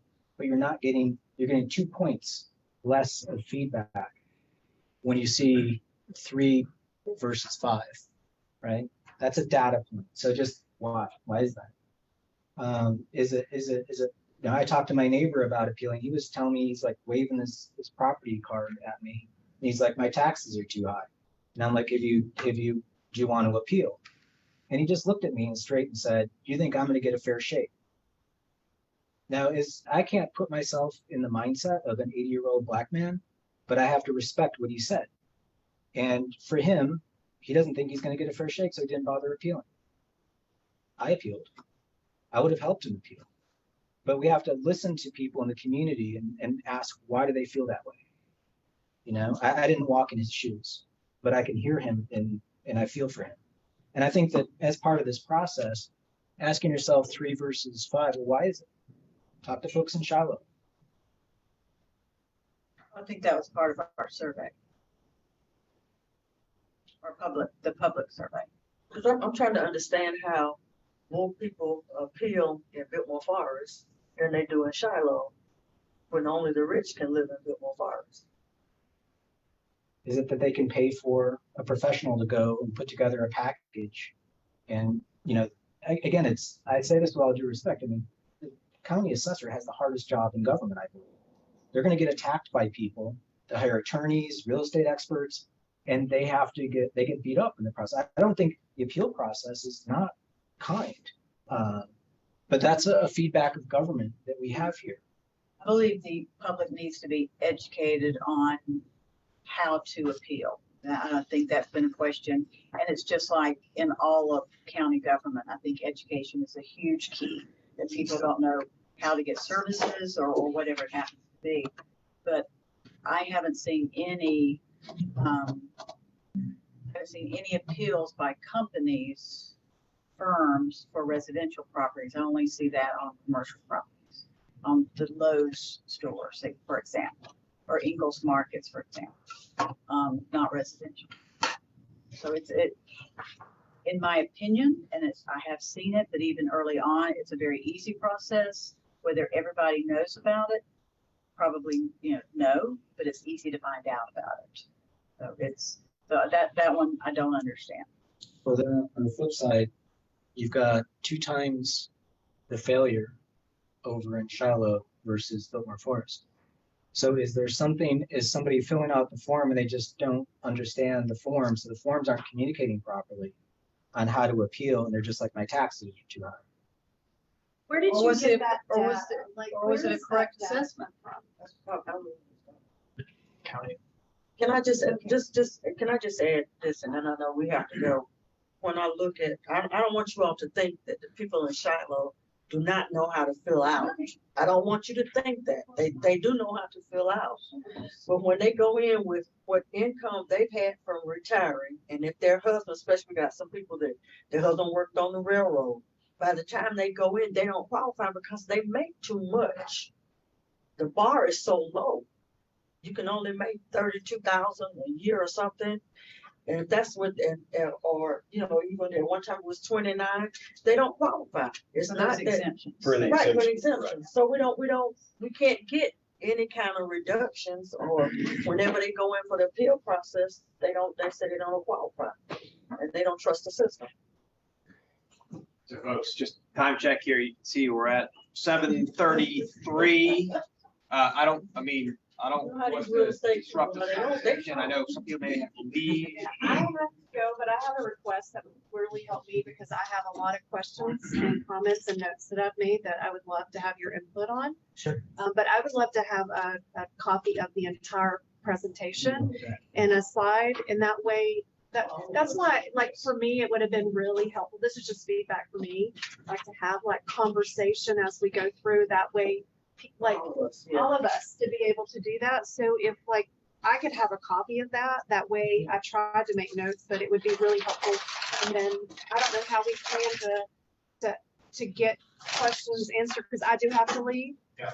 But would love to be able to have that and to be able to make.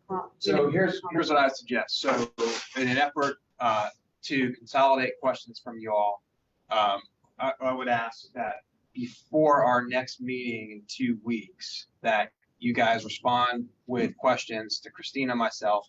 We'll consolidate them and send them off to you. Yeah, and I'll also, if you want, I'll record the whole thing as an audio file. Actually, it's recorded on Zoom now. If we got it, so you've got that. Those would be great. Like, if that's not too much trouble, a recording and the whole slide presentation would be great.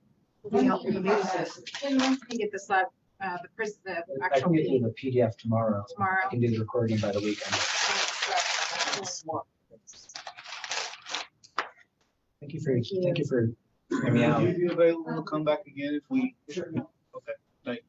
Well, I think we're going into our recommendation stage, aren't we? We'll send you the PDF tomorrow. We'll send questions back. We'll get those turned around to Joe ASAP. And we'll get back to you.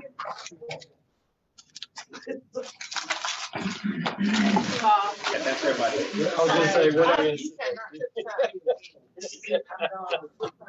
You got me in more trouble than if I had set aside somebody.